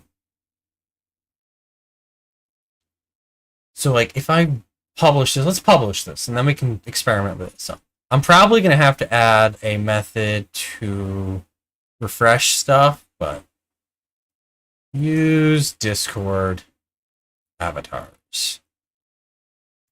Push that up to the site. Alrighty.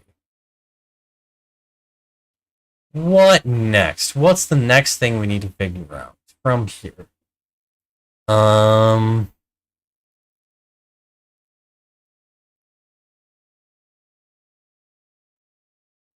I'm trying to think. What's the only what other things are broken? What other things don't look right? What other things aren't working yet? Just poke around on the site, figure things out.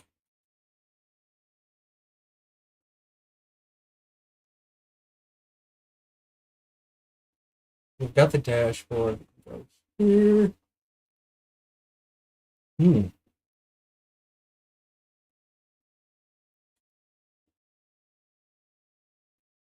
Like some of the things we need to do. Let me jump. You know what? Let's jump over to here. That's done.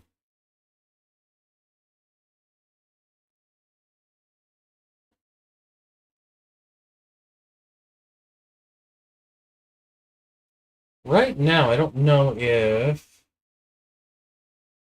I'm logged out. If I go to SOC beginner.codes, what happens if I click this?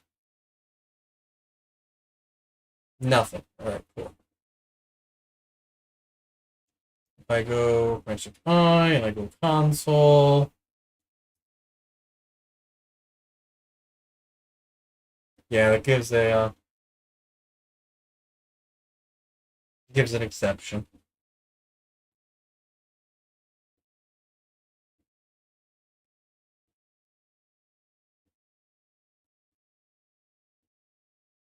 Alright, we're making progress. Getting there. So users aren't logged in, can't vote. So we're just gonna check that box. Why'd you not check the box? There we go.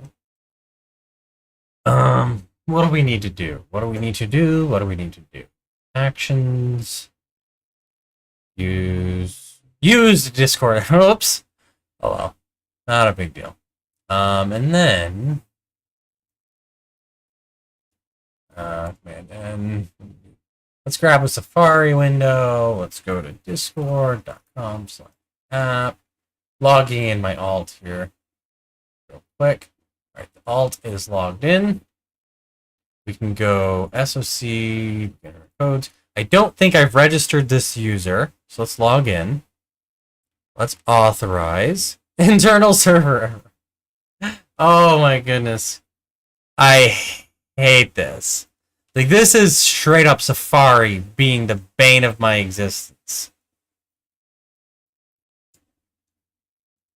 I don't know why Safari is refusing to play nicely with cookies.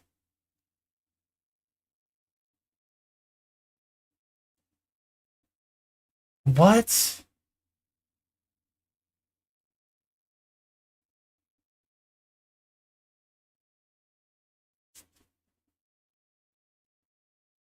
So this is a problem with my code?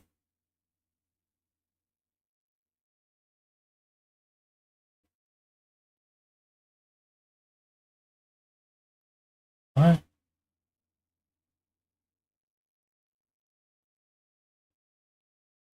Not all arguments converted during string formatting. What does that even mean?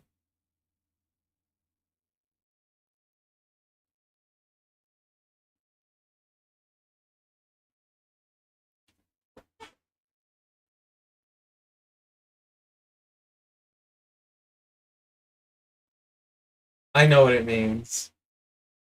I know what it means. Oh my goodness.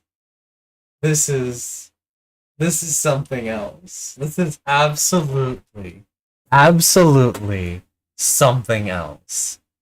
Oh my goodness. So, let's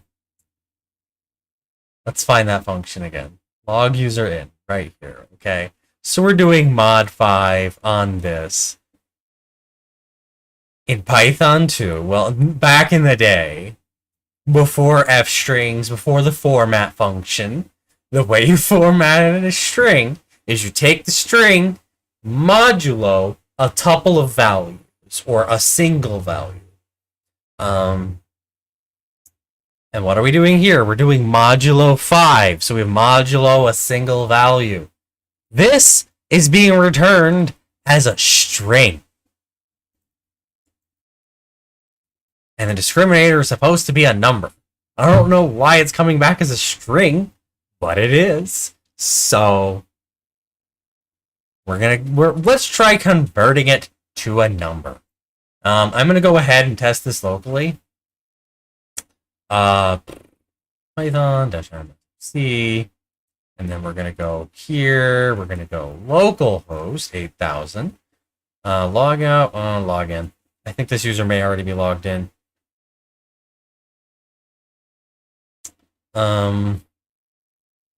I post the submission. Okay. Oh, I gotta enter a URL. Fine.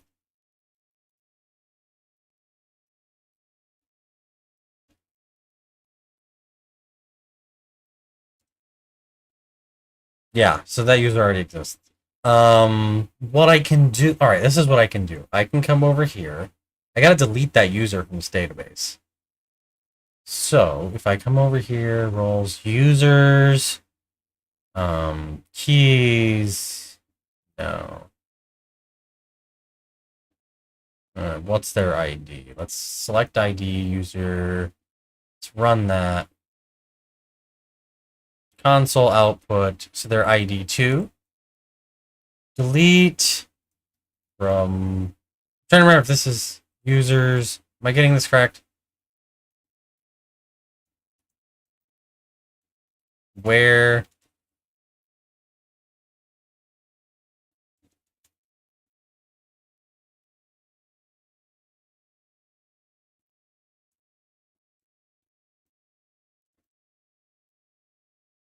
Why is it complaining? Okay, so it was from. From users, where users...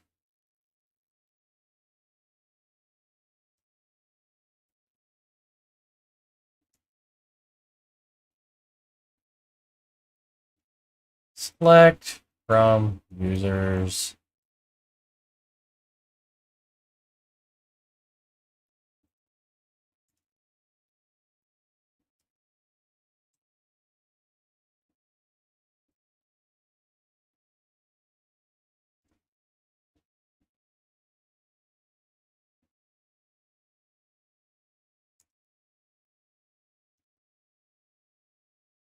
There we go. Now we only have one user.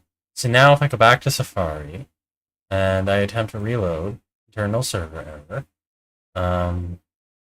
Yeah, there's no user. They've been logged out. Localhost 8000 / logout. There we go. Now we log them in, authorize them. Cool. Oh, there we go. There we go. There we go. Now we got the avatar working. Now the avatar is working. Okay, cool. And so like they don't have an avatar set. So they get an avatar assigned to them. I'm gonna do... We're gonna delete all users. Where...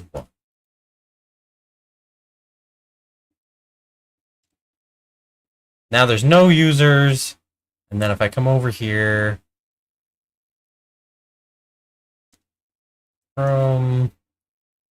Localhost is right here. If I reload that, we get the server error. Like, that should never happen. Like, you should never get logged out. So I'm not worried about this error message. Then we log in. Authorize. Internal server error.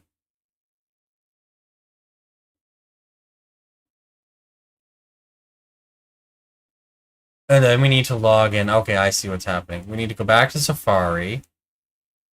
So we will need to handle that error message.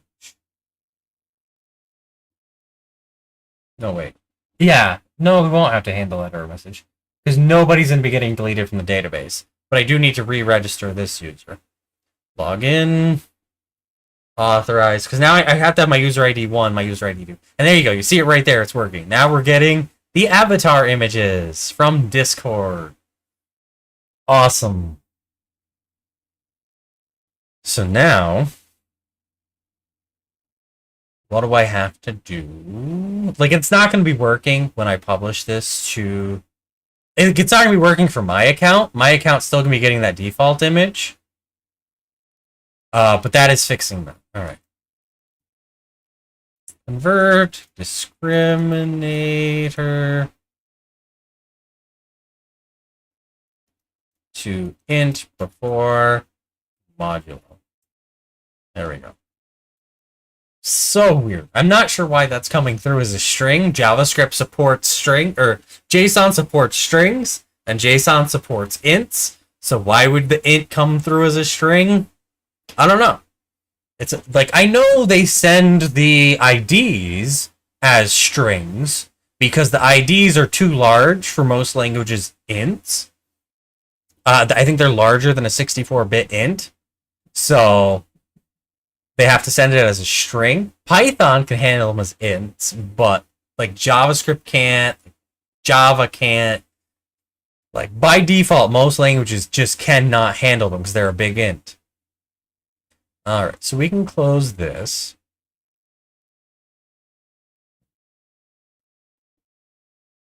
And this should be working. Yep, there we go. Fancy. Super cool. It doesn't support animated. That should be, I should be able to have that animated. I don't know what I would have to do to make it animated. I guess it's not coming back. Like, we can check it. Let's see. I think it's probably going to be missing. Because if I come over here... Nope, it's got the... Why is it not in... Oh, it's because it's a ping. It's a ping. Oh. Ah, I see, I see. So we can actually fix that. We can come back over here. And when we do this... File type equals dot ping and dot gif if user data dot get avatar, then we're gonna do an empty string dot starts with a underscore. If it starts with a underscore, we're going to do give. Else, we're going to do ping. So now in the future, file type, right like that.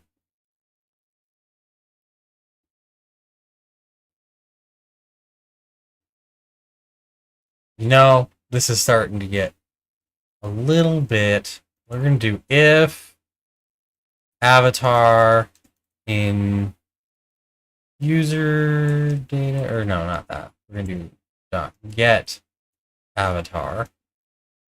And then we can do file type, and we don't have to do all of this mess. We can just do this.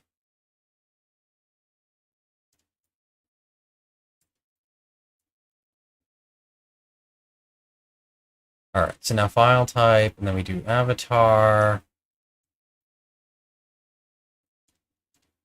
And then we do else.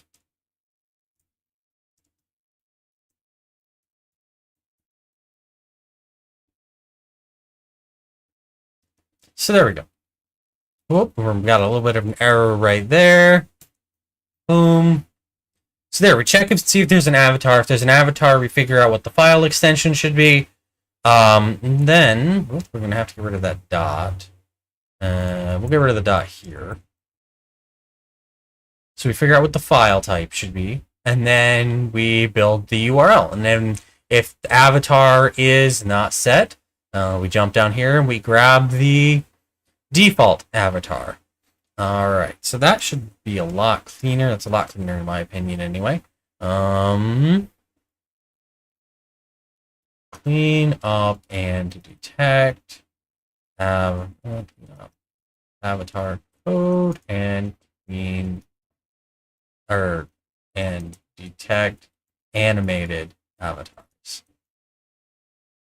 There we go. So now we can push that up to the cloud.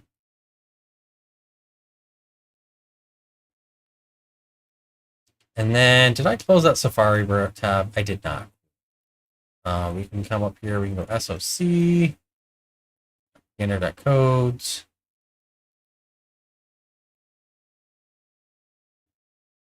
Hopefully that user didn't get created. We can actually check here. Yeah, that user didn't get created. They just got logged in because an exception happened. And that really should be handled a little bit better. But we'll figure, these are kind of little things that will work out over time. So let me see. If we come back up here to auth and log user in, get user by.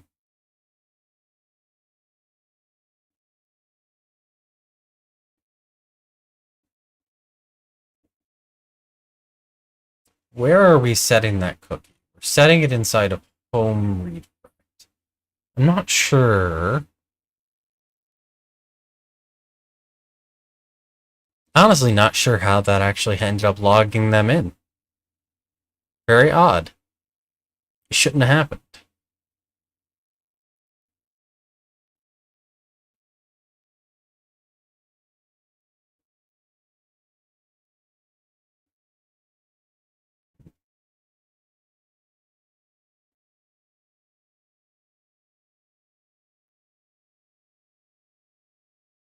Because session.userid gets set here. And if there was an exception in here, it would have gone. Huh, weird. I don't know. Really strange. But it should be better now. And then we go actions. Let's just make sure everything looks to be done. Everything is done. So now if I come back over to Safari and I do login, authorize, we logged in, we post a submission, testing, submission, avatars.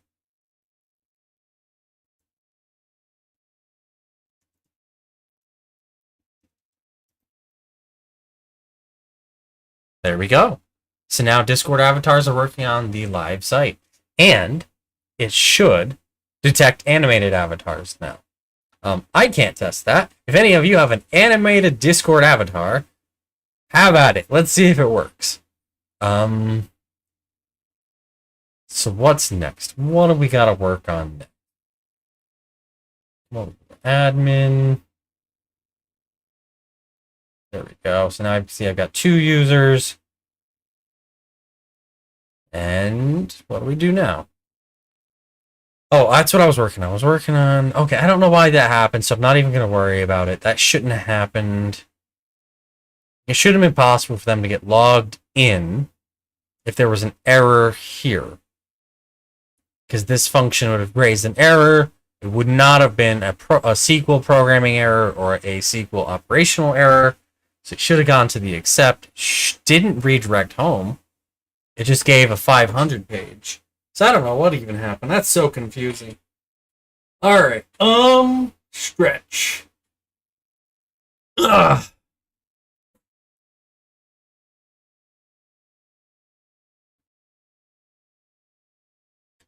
Alright.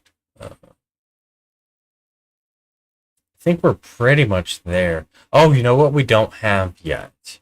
We need to be able to approve submissions. So we're going to need a way to view submissions and then have mods approve them. So that's going to be something I've got to work on in a moment. Another thing I've got to do. All right, let's see. We're going to forget all of this, and like we keep doing. I don't want to check this off yet, and I don't want to finish this just yet, because this formatting here isn't done. So let me leave a comment. Need to create appropriate styles for the submissions. Comment. There we go. Create appropriate styles for submissions. Now we can go back to all of the issues. We need to get the submission created date. What does that mean? What does that mean? Right now, when we get a submission back, so like if we come over here and we look at submissions and we look at this toDict, it's returning, where is it? It's returning a status. And it's getting the submission status, and if we jump over to the submission status, it has an updated time. We need to grab, and it has like a status, is that the status? Yeah, that's the status right there. So like it has status created, status approved, status disapproved, and then status none.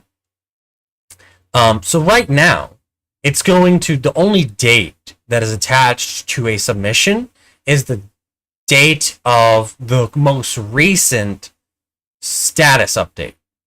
So I want to grab the status created, and I want to store that as a property. So what we need to do, how do we do this? I'm in the wrong spot. That's the first thing I gotta deal with. We're on users. So we need to go back to submissions. Oh, that's in the same file. Okay, I see. Never mind. I'm just not paying attention here. So then we have status.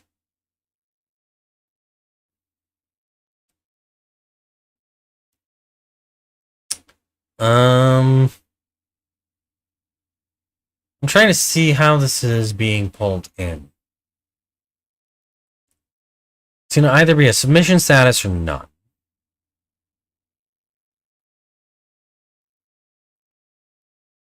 So it's already querying for it.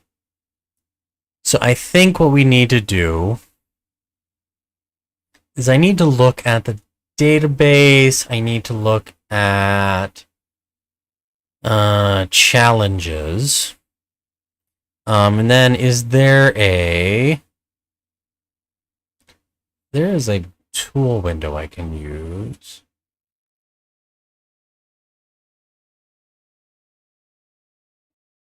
What's the thing I'm looking for? View, tool windows, structure. And then I can come over here and I can literally see everything that's all the functions and attributes that there are.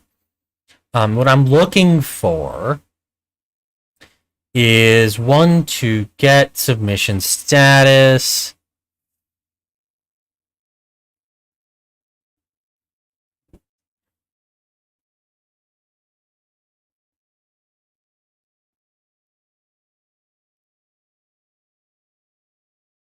Let's set submission.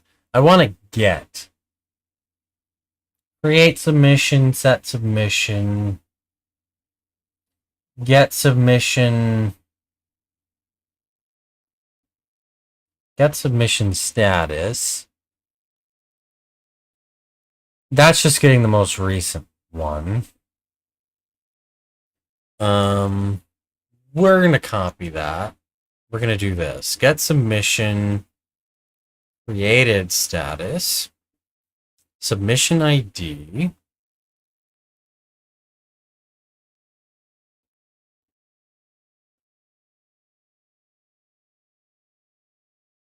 whoa. So this right here is wrong. And the reason why it's wrong is because we're not filtering. Filter by submission status model, submission ID. We need to get the submission ID. Submission ID equals submission ID, right like that. So we have to filter it because it was just grabbing the most recent submission status for any submission and applying it to every submission. Now it's filtering out all the other submissions and only getting the one that we're needing. And And then this is handling, where is this function? It's down here.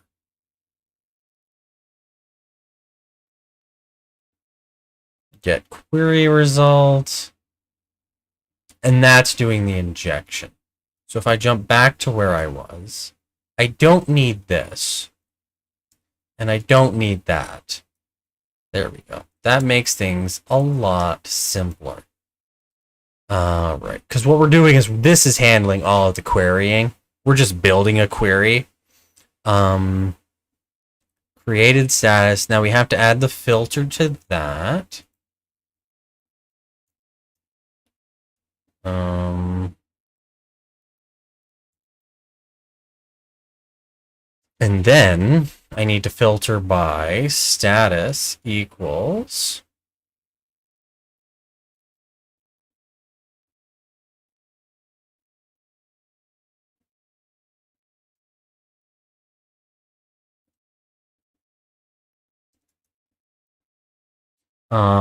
and I believe that's the correct way to do it. Let's see. We should have another spot in here somewhere that it's using that.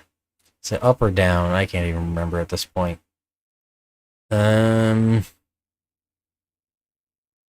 are we creating?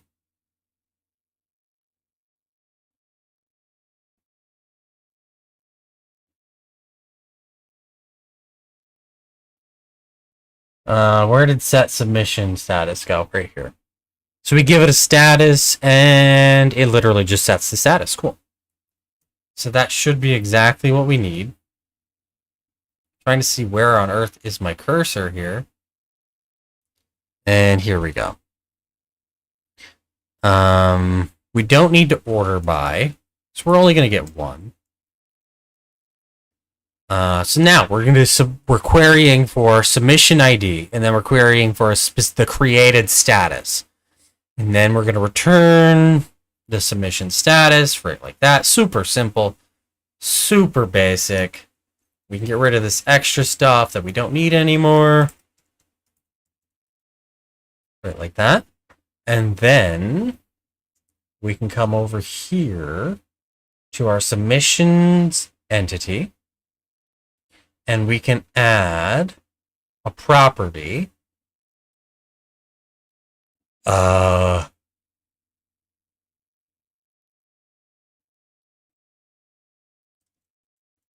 Property, it's going to be a bevy method because it needs to talk to the database. Def created db soc dot database, and we're going to inject that. And this is going to return a date time. Pendulum date time, maybe? I don't have date time imported. I do have date time imported. Why is it not? There we go. Now it suggested it. All right, so now we're doing created. What are you complaining about? Should we? Yeah, it's not done. I'm not done writing it. Okay. Some patience, please. All right. Created equals status equals db await db await db dot challenges dot created status. Then we have to give it self.id, and then we've got to give it nothing. That's literally all we have to give it. And then we're going to return status dot updated, right like that. Now we're going to come down here to toDict, and we're going to do created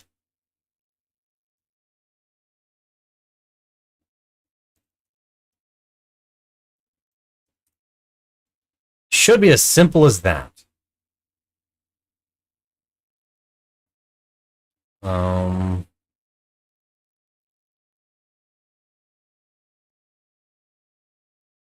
And then I go back to the index, and I go to the submission. We change this to created. How are we naming it? formatted, created. And then we need to come back to site because we need to modify how the submissions are stored. And then we're going to do for submission in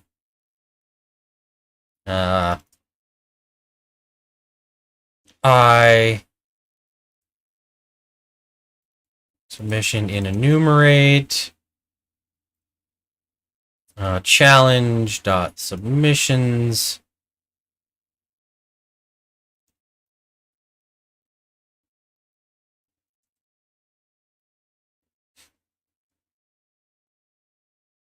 you know what? We don't want to do it that way. The reason why we want to do that, I don't want to query twice, because that's going to do another query. So we're going to do scope challenge submissions. We've already queried for it, so there's no reason to query again. And then because we have the actual submission object, we can do submission formatted. What did I call it?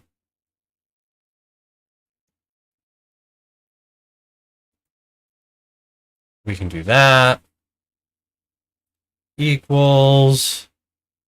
And then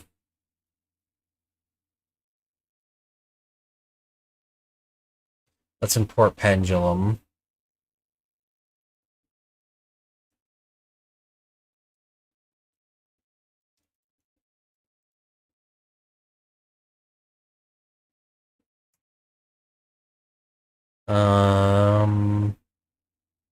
I created.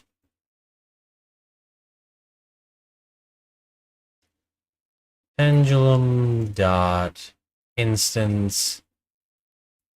Right, like that. Pendulum dot datetime. There we go. Where is this being used?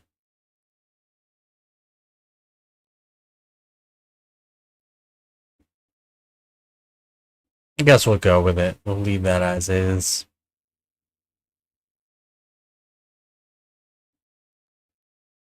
And equals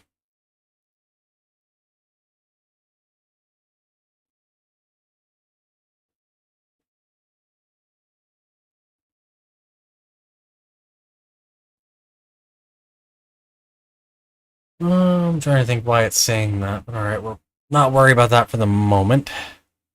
Equals submission created dot format ddd mmm do did I close pendulum out?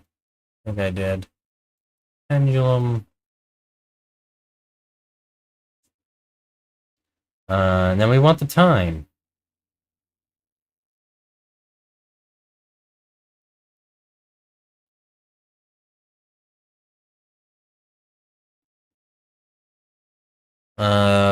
Does he?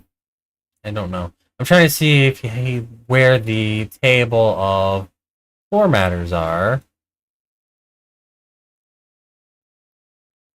I know I saw it somewhere on this page. I just gotta find it. I thought it was on this page. Maybe it was somewhere else.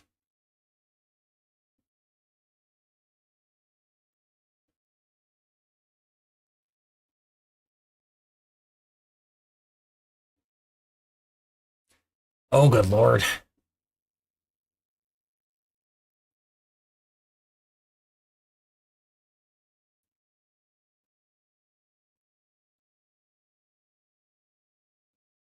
Oh, there it is.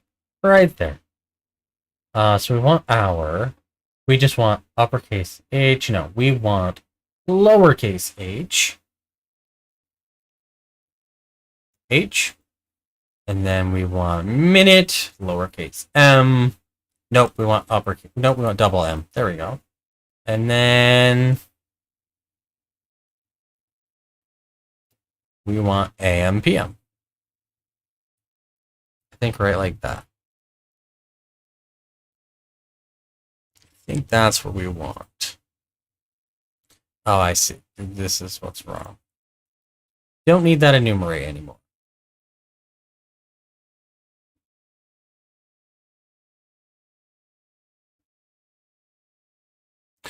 Why do you think it's a type to dict? I don't know. PyCharm's being weird. I guess we'll find out if this works in a second, won't we? So then if we go back to the local host, home, we've got nothing. Cool. How fun is that? So why do we have nothing?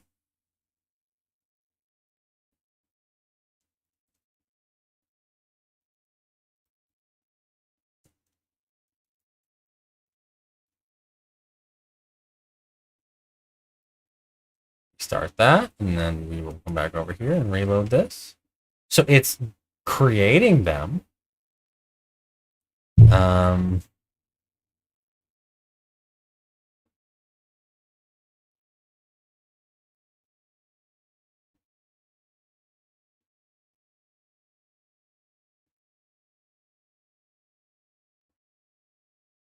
This actually should be moved down here.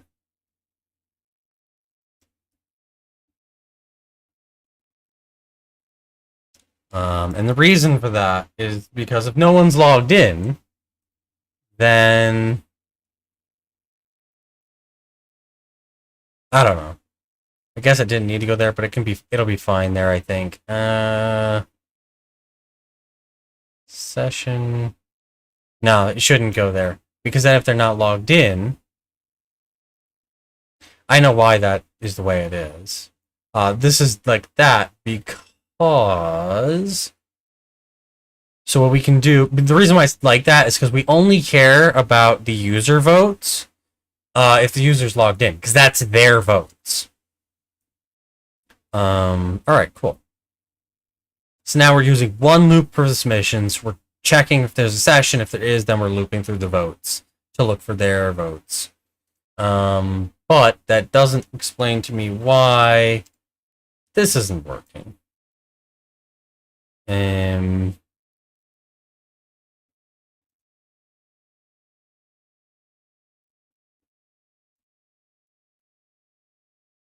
That's why. Boom. Sunday, July 17th at 7:48 p.m. Very, very cool. I like it a lot. Alright, what are we gonna do next? Let's commit our changes.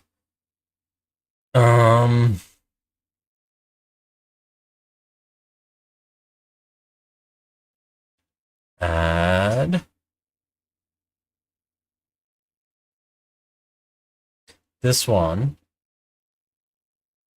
Ooh, actually, there's two changes in here. We need to stage lines correctly query for a submission status. Add a method to query for submissions created time. And then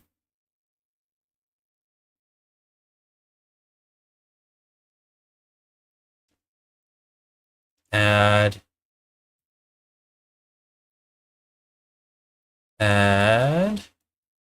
the created field to property to the submission entity.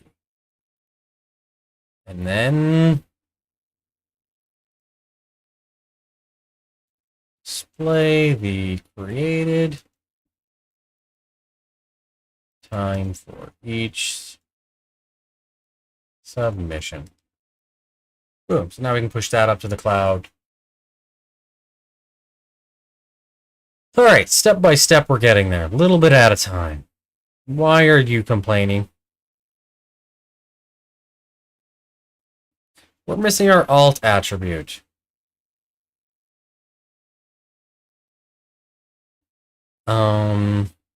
Submission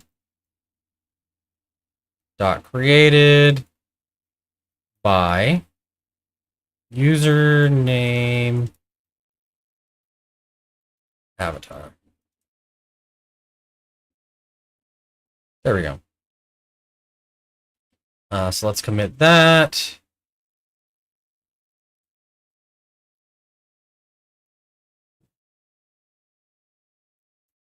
Add alt description to avatar images. Boom. There we go. Pretty cool. Getting there. A little bit of time.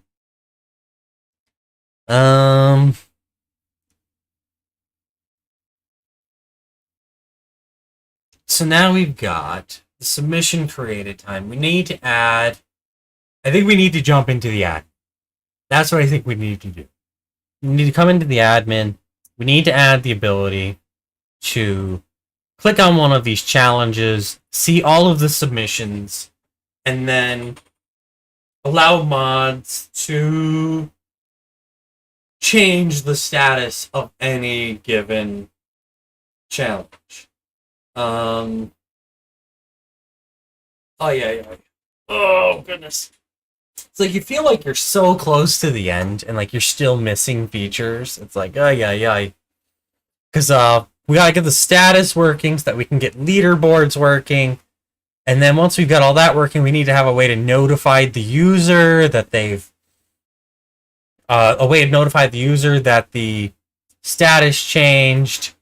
Like it got disapproved or it got approved. So we gotta add in that functionality. There's a lot that's gotta get done. I was hoping to launch today, but there's a lot to do still. Because I mean, like literally to get the submission status working, I've got to add a whole entire page that when you click on one of these, it takes you to. That's going to look like this, but it's going to list out everything.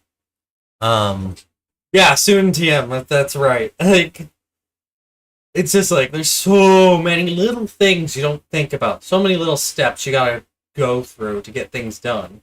And you don't necessarily have all the time in the world to get it done. So, slowly but surely, step by step, we're getting there. Trying to think, what do I need to do? What do I want to do? I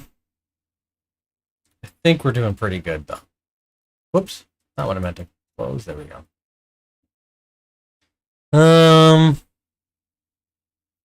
So we've got to set up that page. I think to start with, we need to come down here. Admin challenges.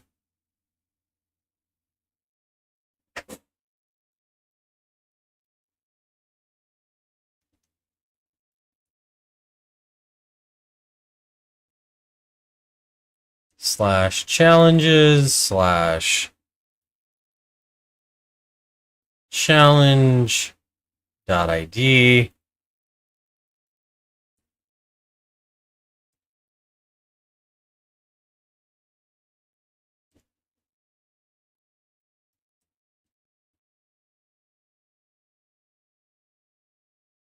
Actually, I think that should be done this way. Put the A tag inside. Go back, please. Oh, I see. I know why that's... I think I know why that's complaining. This goes here. That goes there. Why are you complaining? Why would you be able to resolve the directory admin? What? I don't know why you think this thing is so weird. All right, no biggie. So now if I reload this, now they are links, and if I click them, we go to a 404 page. But you see, like, it went to page 3. If I go back, we click on this one, page 1. So, like, they all work. So now we have the links working. We just need to add our route. And that's going to be under admin app. And that's going to be basically this right here. If I don't hide my window, this will be a lot easier. And then we do challenge ID.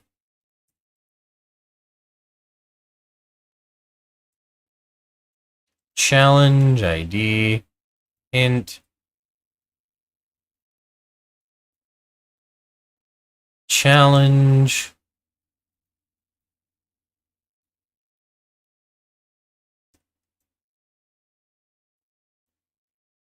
and then we do challenge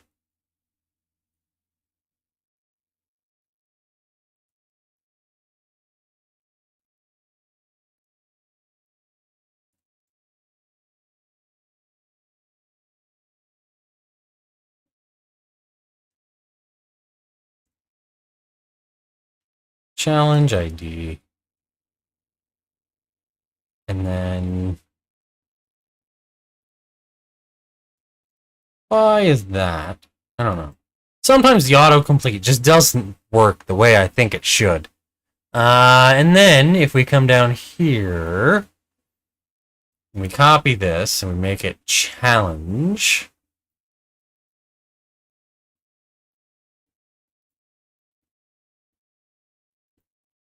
And then we do challenge dot title.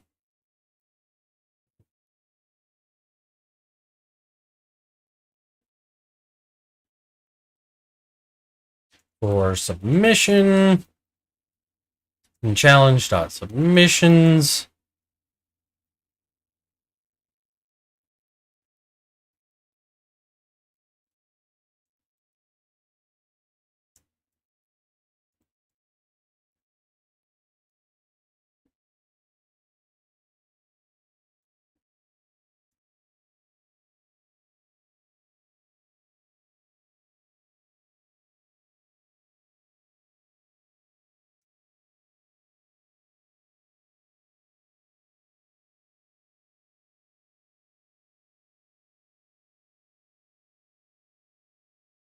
Just going through, changing all this stuff.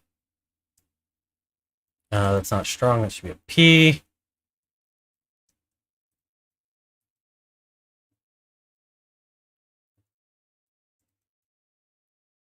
Submission dot created. Challenge or submission dot status.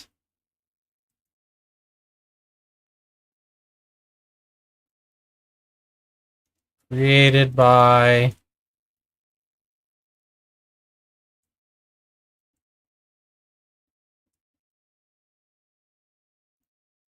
Do that.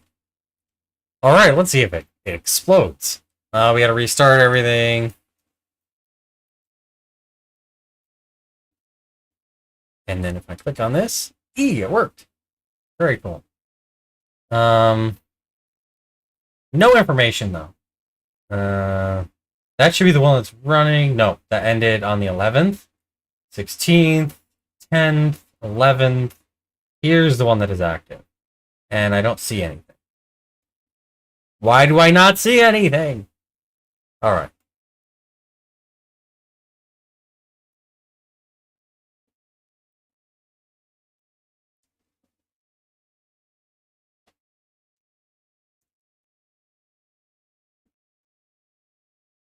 Like, I don't see any data on here. Okay, but now I see some data.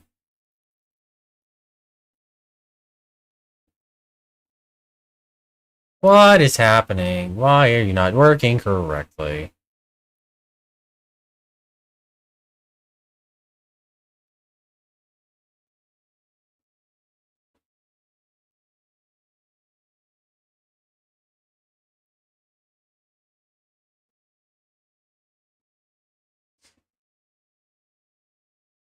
Why is it a list? Oh, you see why it's a list? I see why it's a list. That explains why it's a list. We have to restart stuff. Alright, there we go.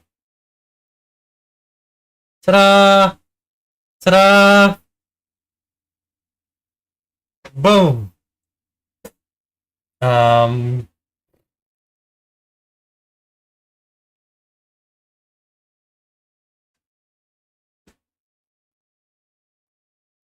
So...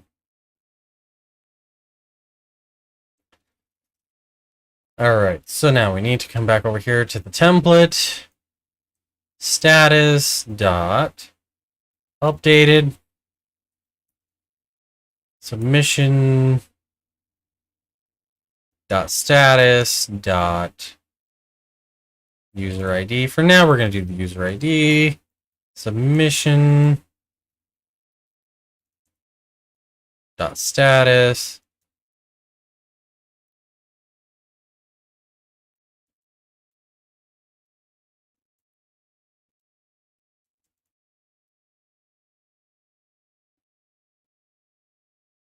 Um,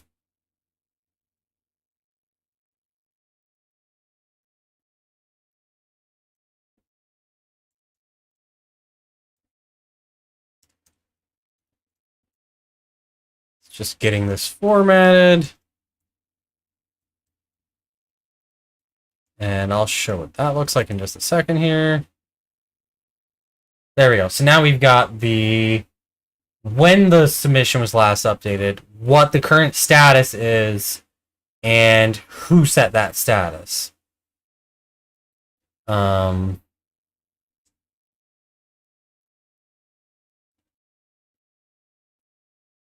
I see. I've got to do... So now I've got to go back over here to admin app. And where I did to dict, I need to do expand submissions.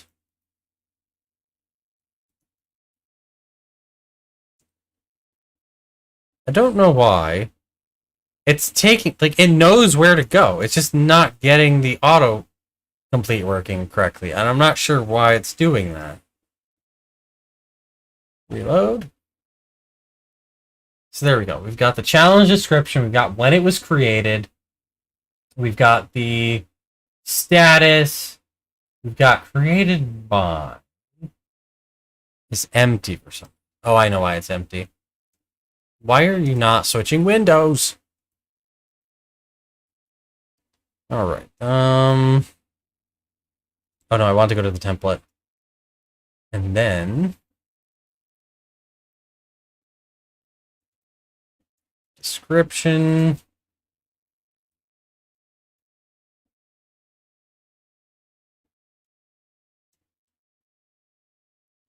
Link.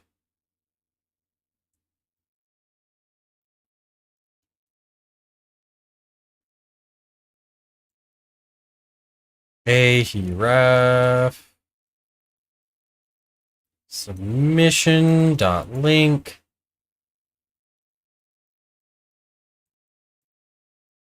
And then we do target equals top. That'll tell it to open it in a new tab rather than taking over the current tab.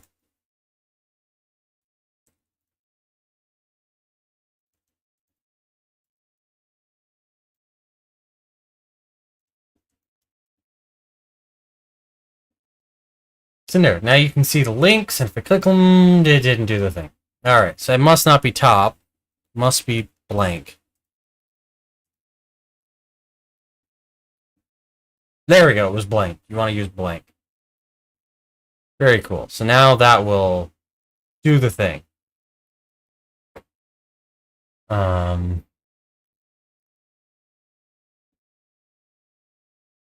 So we've got submission. We've got the link. We do not submission. We want to do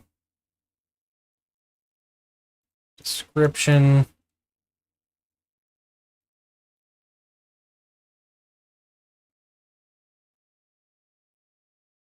Link, start, and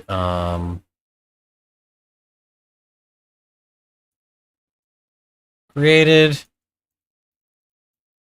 status,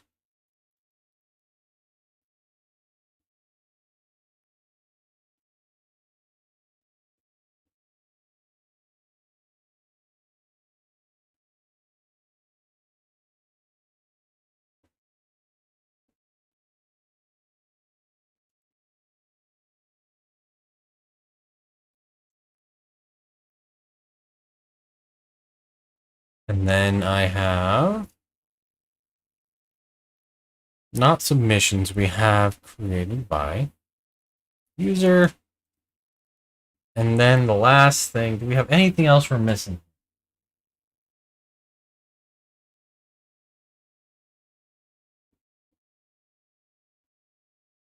Oh, type.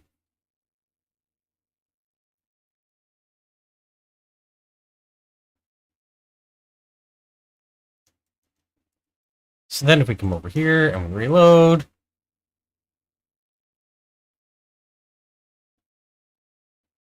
we need to do created by dot username.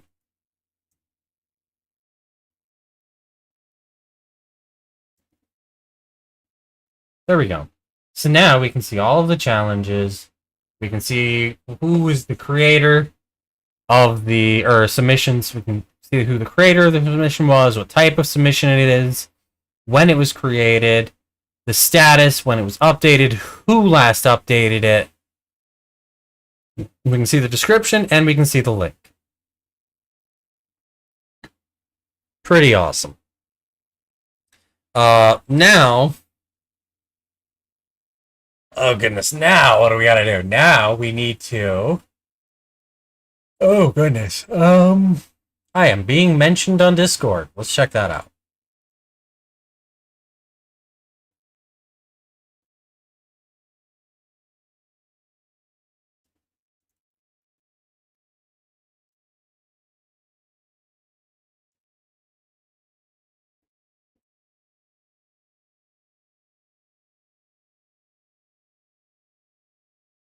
From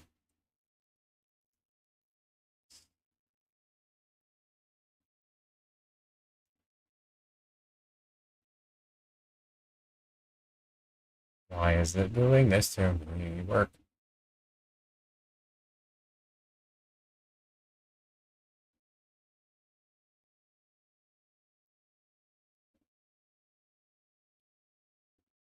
Seriously? Why is Discord being like Discord? From user.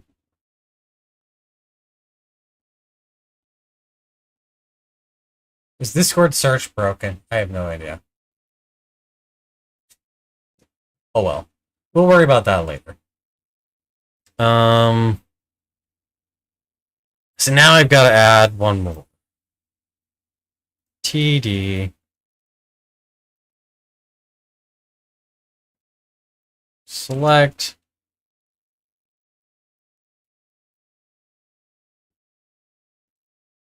We're going to add a form.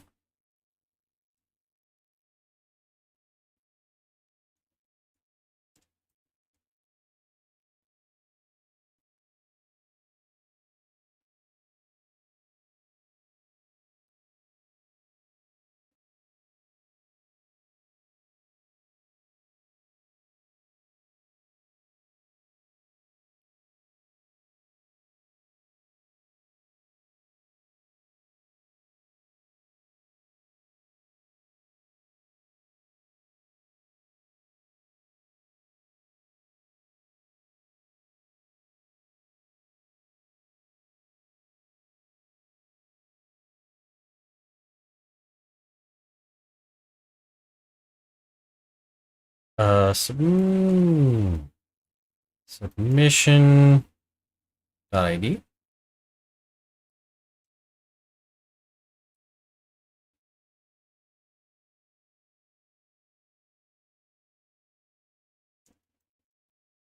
There we go.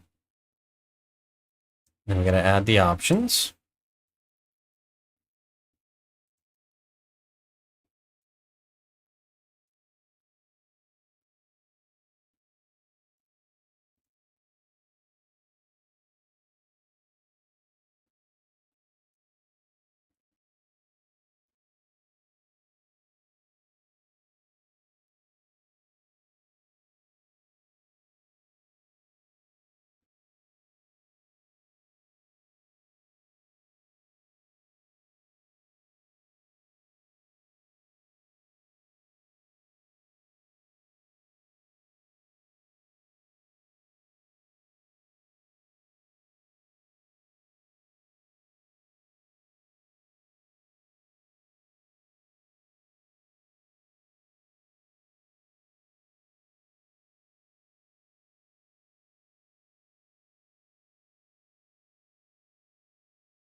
Disapprove.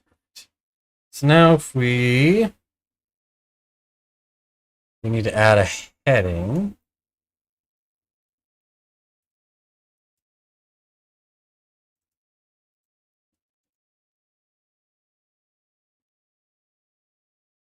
You can go away. Reload that. So now we have a select box that we can select what status we want it to have.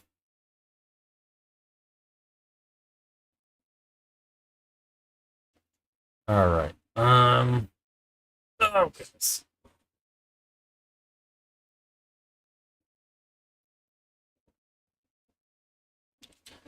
What is next?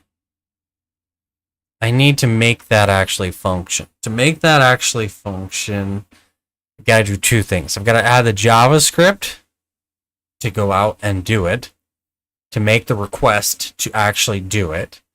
And then I've got to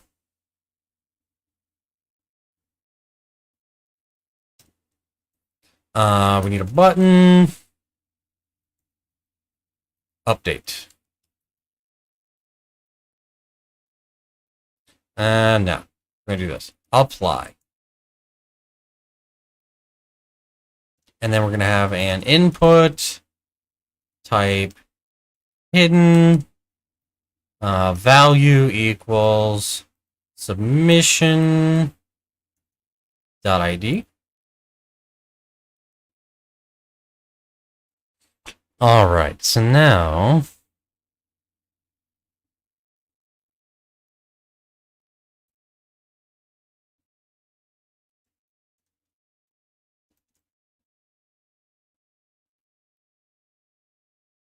there we go.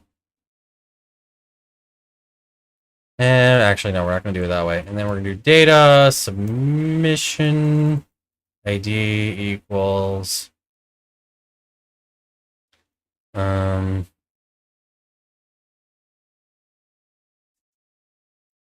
submission dot ID.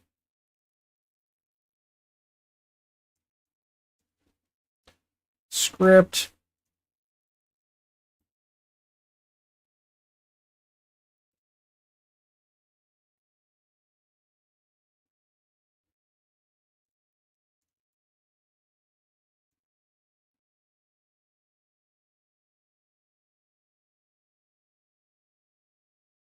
Now, how did we do this? What page? I did this on the index page. So if we go to index, I had to query for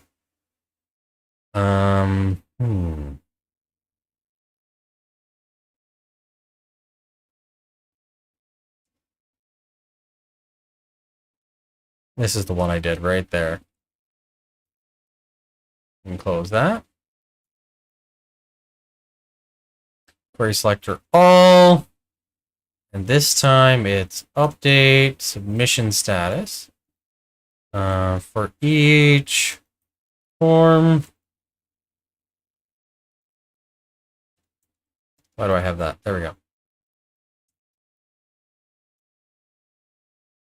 What are you complaining about now?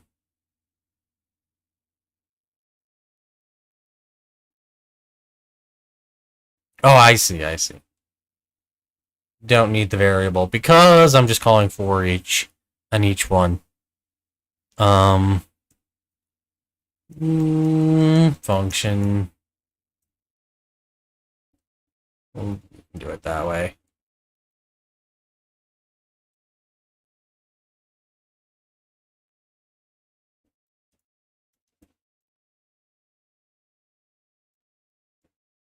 And then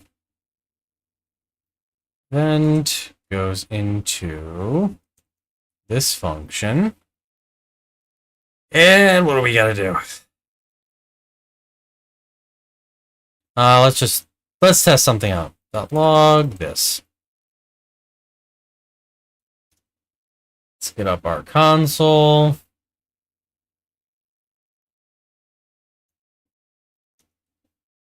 Reload stuff. Oops. Event. Prevent default. Thank you.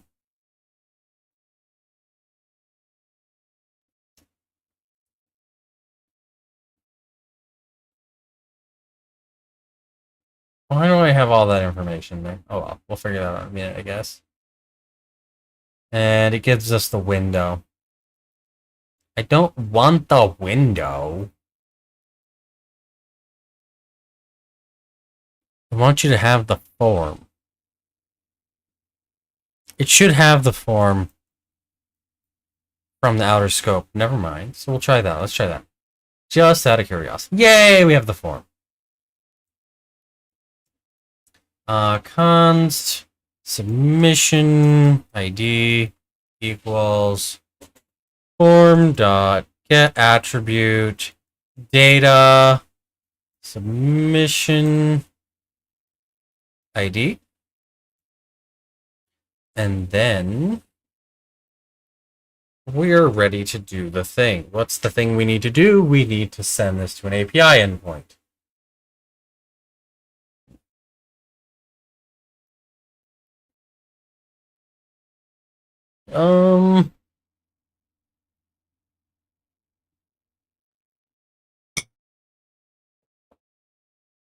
Let's jump back over here so we can remember how to do that.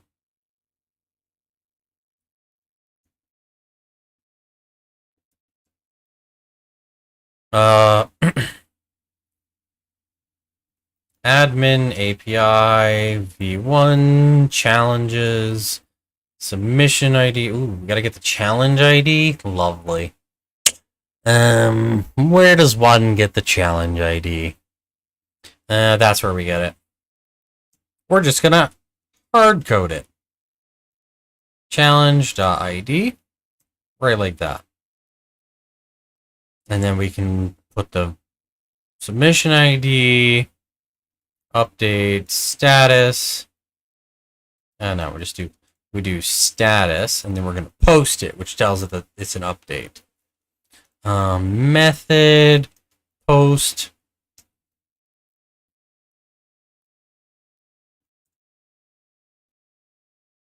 status const status equals form dot get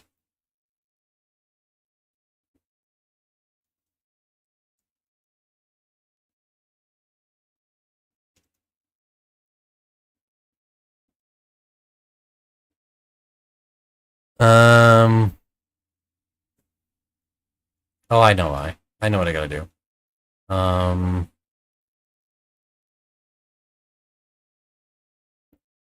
Name equals status. Is that how that works? We'll find out in a second, won't we? Console.log status. Actually, you know what? I think I can do this. No, I can't. I thought I could. Can't do that. I don't know why it does it that way, but okay.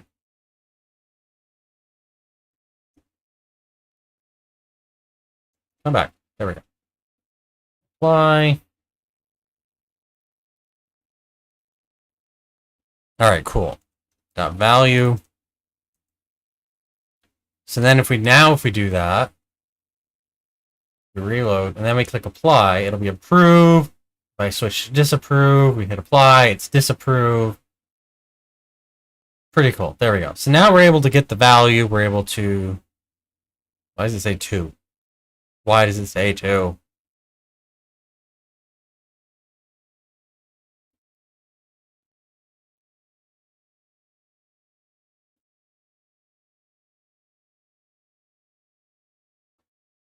I hope that select isn't updating. Oh, it's added to click. We need to do submit. So now, if we go back to Chrome, reload Chrome, apply, approve. And then if I switch it to disapprove, disapprove. There we go. Now it's working the way I wanted it to. Alright, so now we have the submission ID. Boom, undo that. And then the status becomes status. Like that.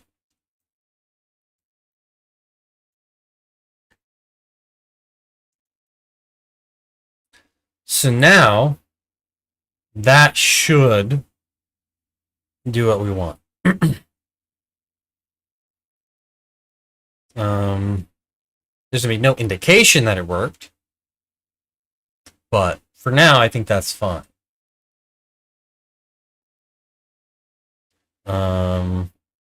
Let's get that API endpoint done, and then I think I'm gonna call it a night. Gotta get dinner. Gotta get ready for work in the morning. What was the URL we used?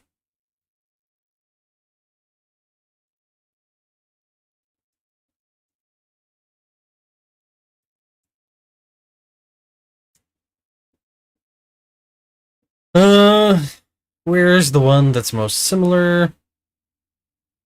We don't have one that's more similar.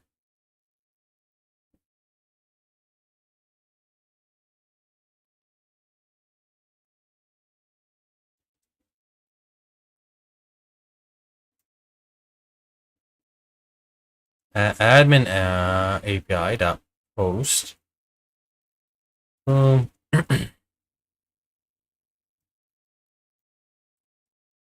Challenge ID. Submissions, submission ID, status. Depends on require roles, admin, mod. I've got to add the ability to create a mod. Oh my goodness. Oh, I got to add, whoa, I just noticed a bug. Dependencies not deprecated. Dependencies equals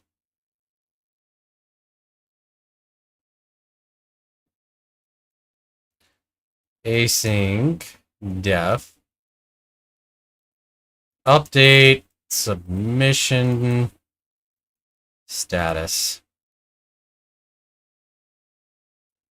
challenge ID. We actually don't need that because the submission ID is all we need.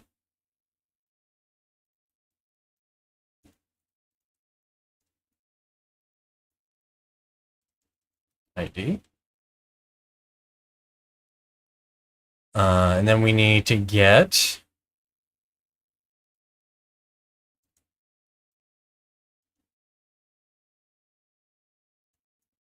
database. Right like that. One step at a time. And if this thing could stop being a pain in my neck, that would be great. What are you even doing?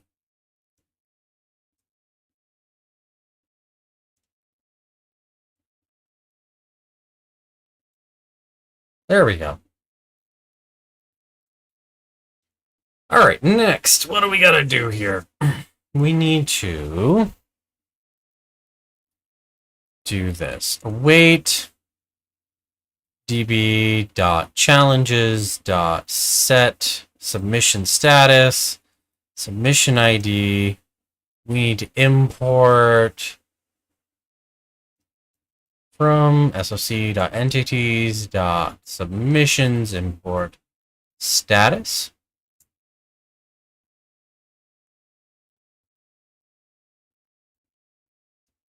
Status. Oh, and I gotta get the payload. Class, submission status, update, payload, base model, and then we do status, status,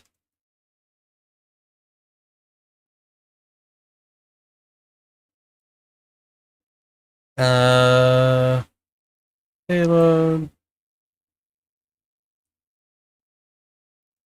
There we go.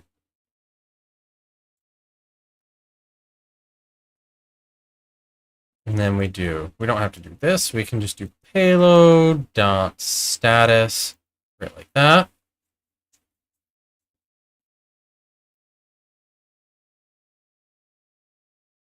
And that should do exactly what we need it to. Return await db.challenges.get submission ID.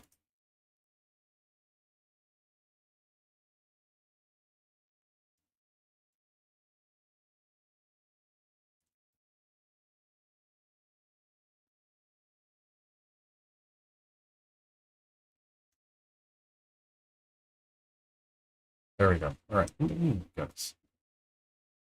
There we go. Do we think it's gonna work on the first try?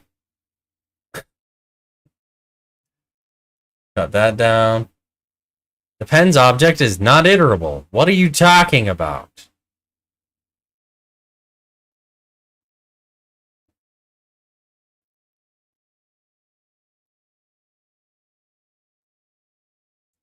This right here. And that's correct. There we go. So now if I reload this, we come over to the network tab.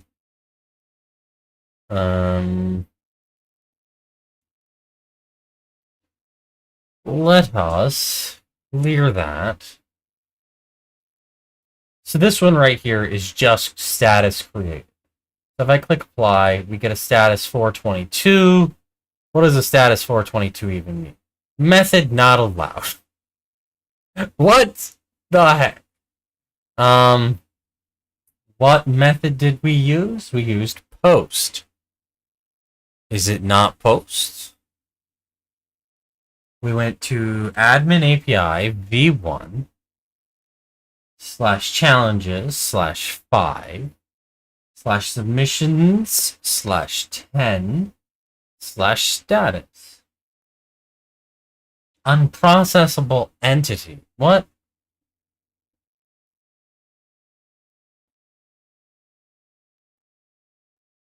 What does that even mean? Guess we'll find out in a second. Alright, so it's just got to be capitalized. As simple as that. Good lord. So where are options?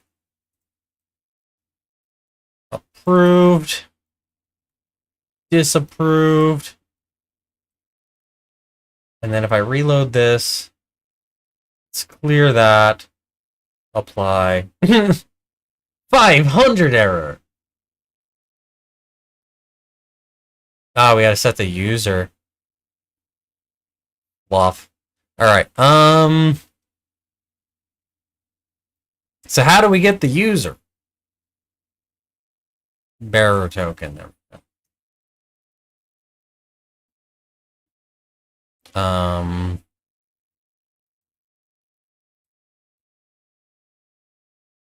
And then I think, is that all I have to, do I have to give it the user, or can I, yeah, I can give it an int. Thank God. All right. And then, so the status needs to be submission status user.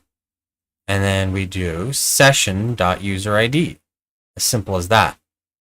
Then we go up here, Control C, reload the thing. Now, when we click it, it got a 500 error. Int object has no attribute ID.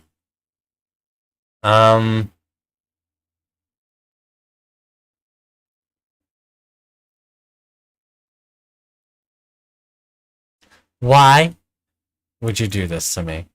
Set submission status. For int. If has a submission ID, else submission. Let's restart the server and hit apply. Boom.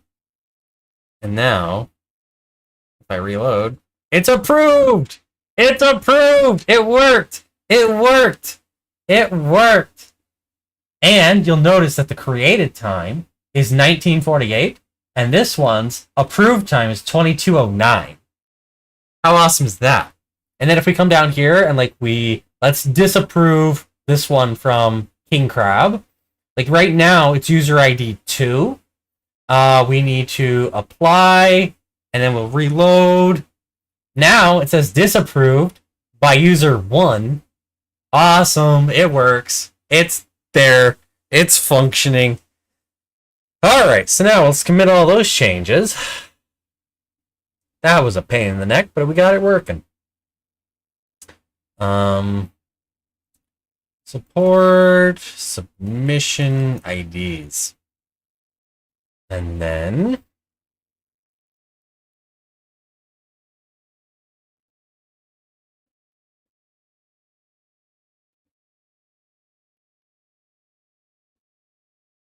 all right, let's see. We need to add API.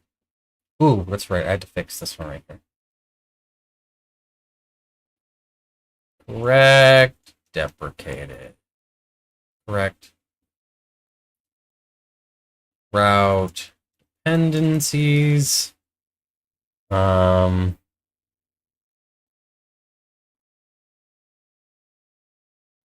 Add admin API route for setting a submission status. And then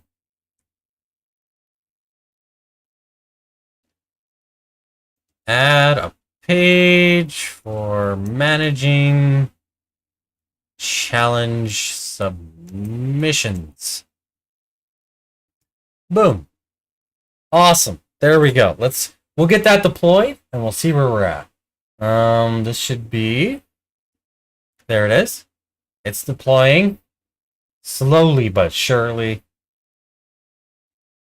All right. Slowly but surely building our container.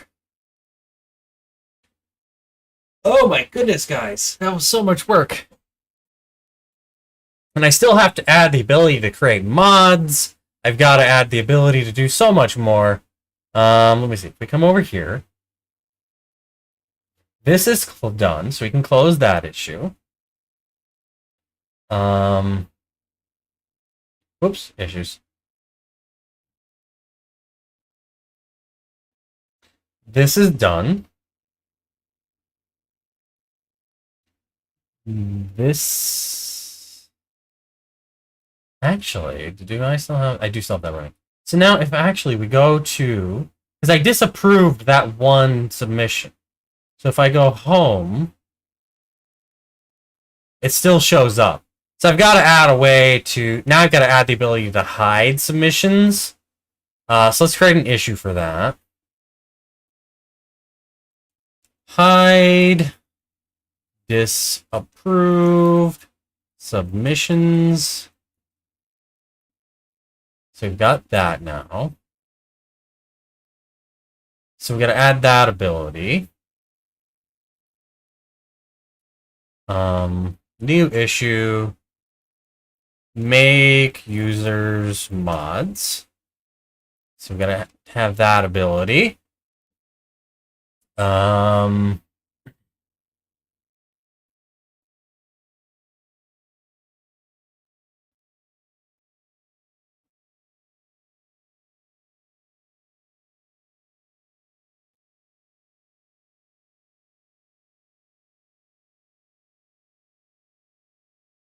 So that needs to get done.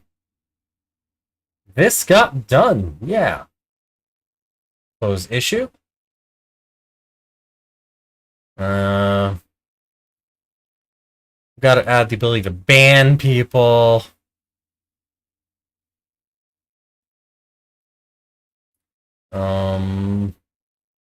This is only partially done.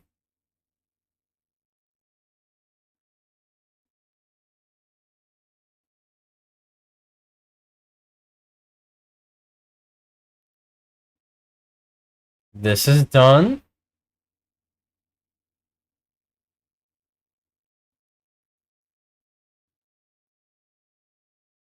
Mark as closed. All right. So we're up to 28 of 36 closed. Like, we're getting there, slowly but surely. I'm sure I forgot to add something today. All right, that action is done.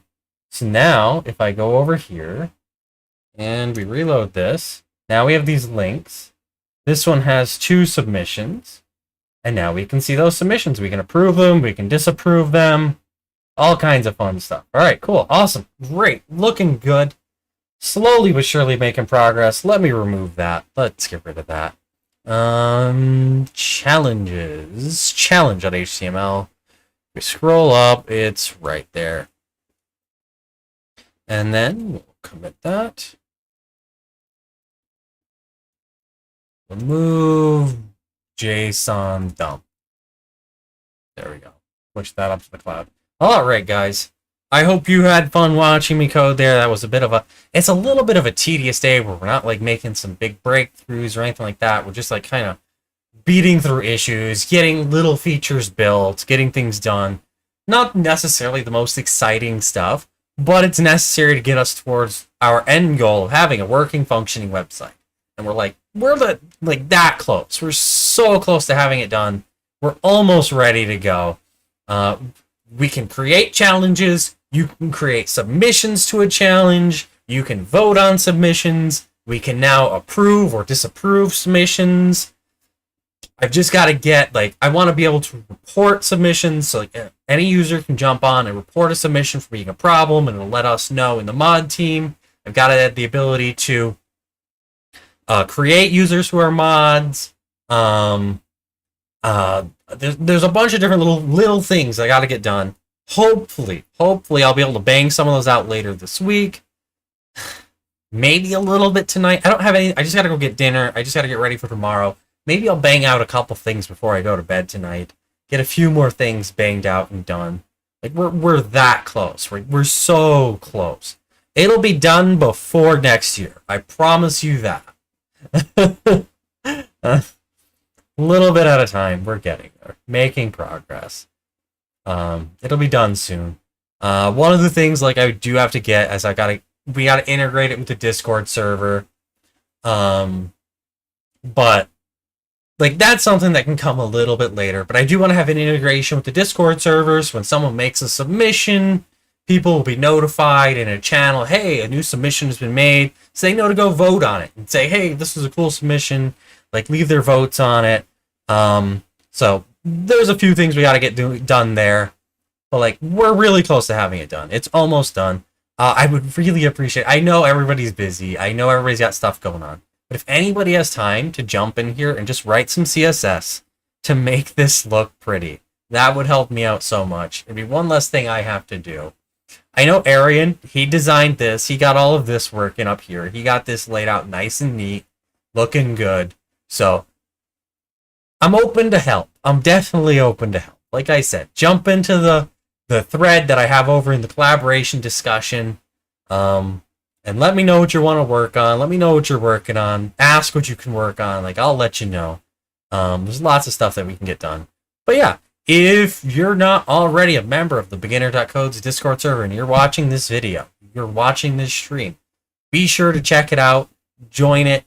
We've got the invite link down below in the description. It's a great server. We're just over 8,100 members, but we've got things organized really well. We've got a great help section where you can get your own help channels. You're not going to have your question get lost in a deluge of other questions. We've got conversation channels that help keep things organized. So it's a great place to just hang out, talk about code, talk about things you have fun with. So we'd love to have you if you're watching this video. If you'd like to reach out to me, I'm on Twitter just about all day, every day. I'm not the most active Twitter creator, but I do create some stuff. I do tweet on there sometimes. And if you tweet at me, I will see it and I will reply. I'm also on Discord daily. So if you join the Discord and you want to talk to me there, I'm free to talk most times, most days. And of course, you can always leave a comment in the comment section here below the video. If you we're almost done with this project. I've got a couple other projects that we're about to wrap up. We're working on a code sharing website using Fast API. We're working on a little file sharing or file sync service website that's going to have a client and it has a Fast API backend. But we're getting close to those ending soon. So if you have any ideas for anything that we could do for future videos, anything you'd like to see in future videos, anything like that, let me know in the description down below, or in the comments down below. The description below the description in the comments. All right, so I hope you all had fun. I know I had fun. It was a little bit tedious getting all these little things banged out. Not necessarily the most exciting thing, but it was fun nonetheless.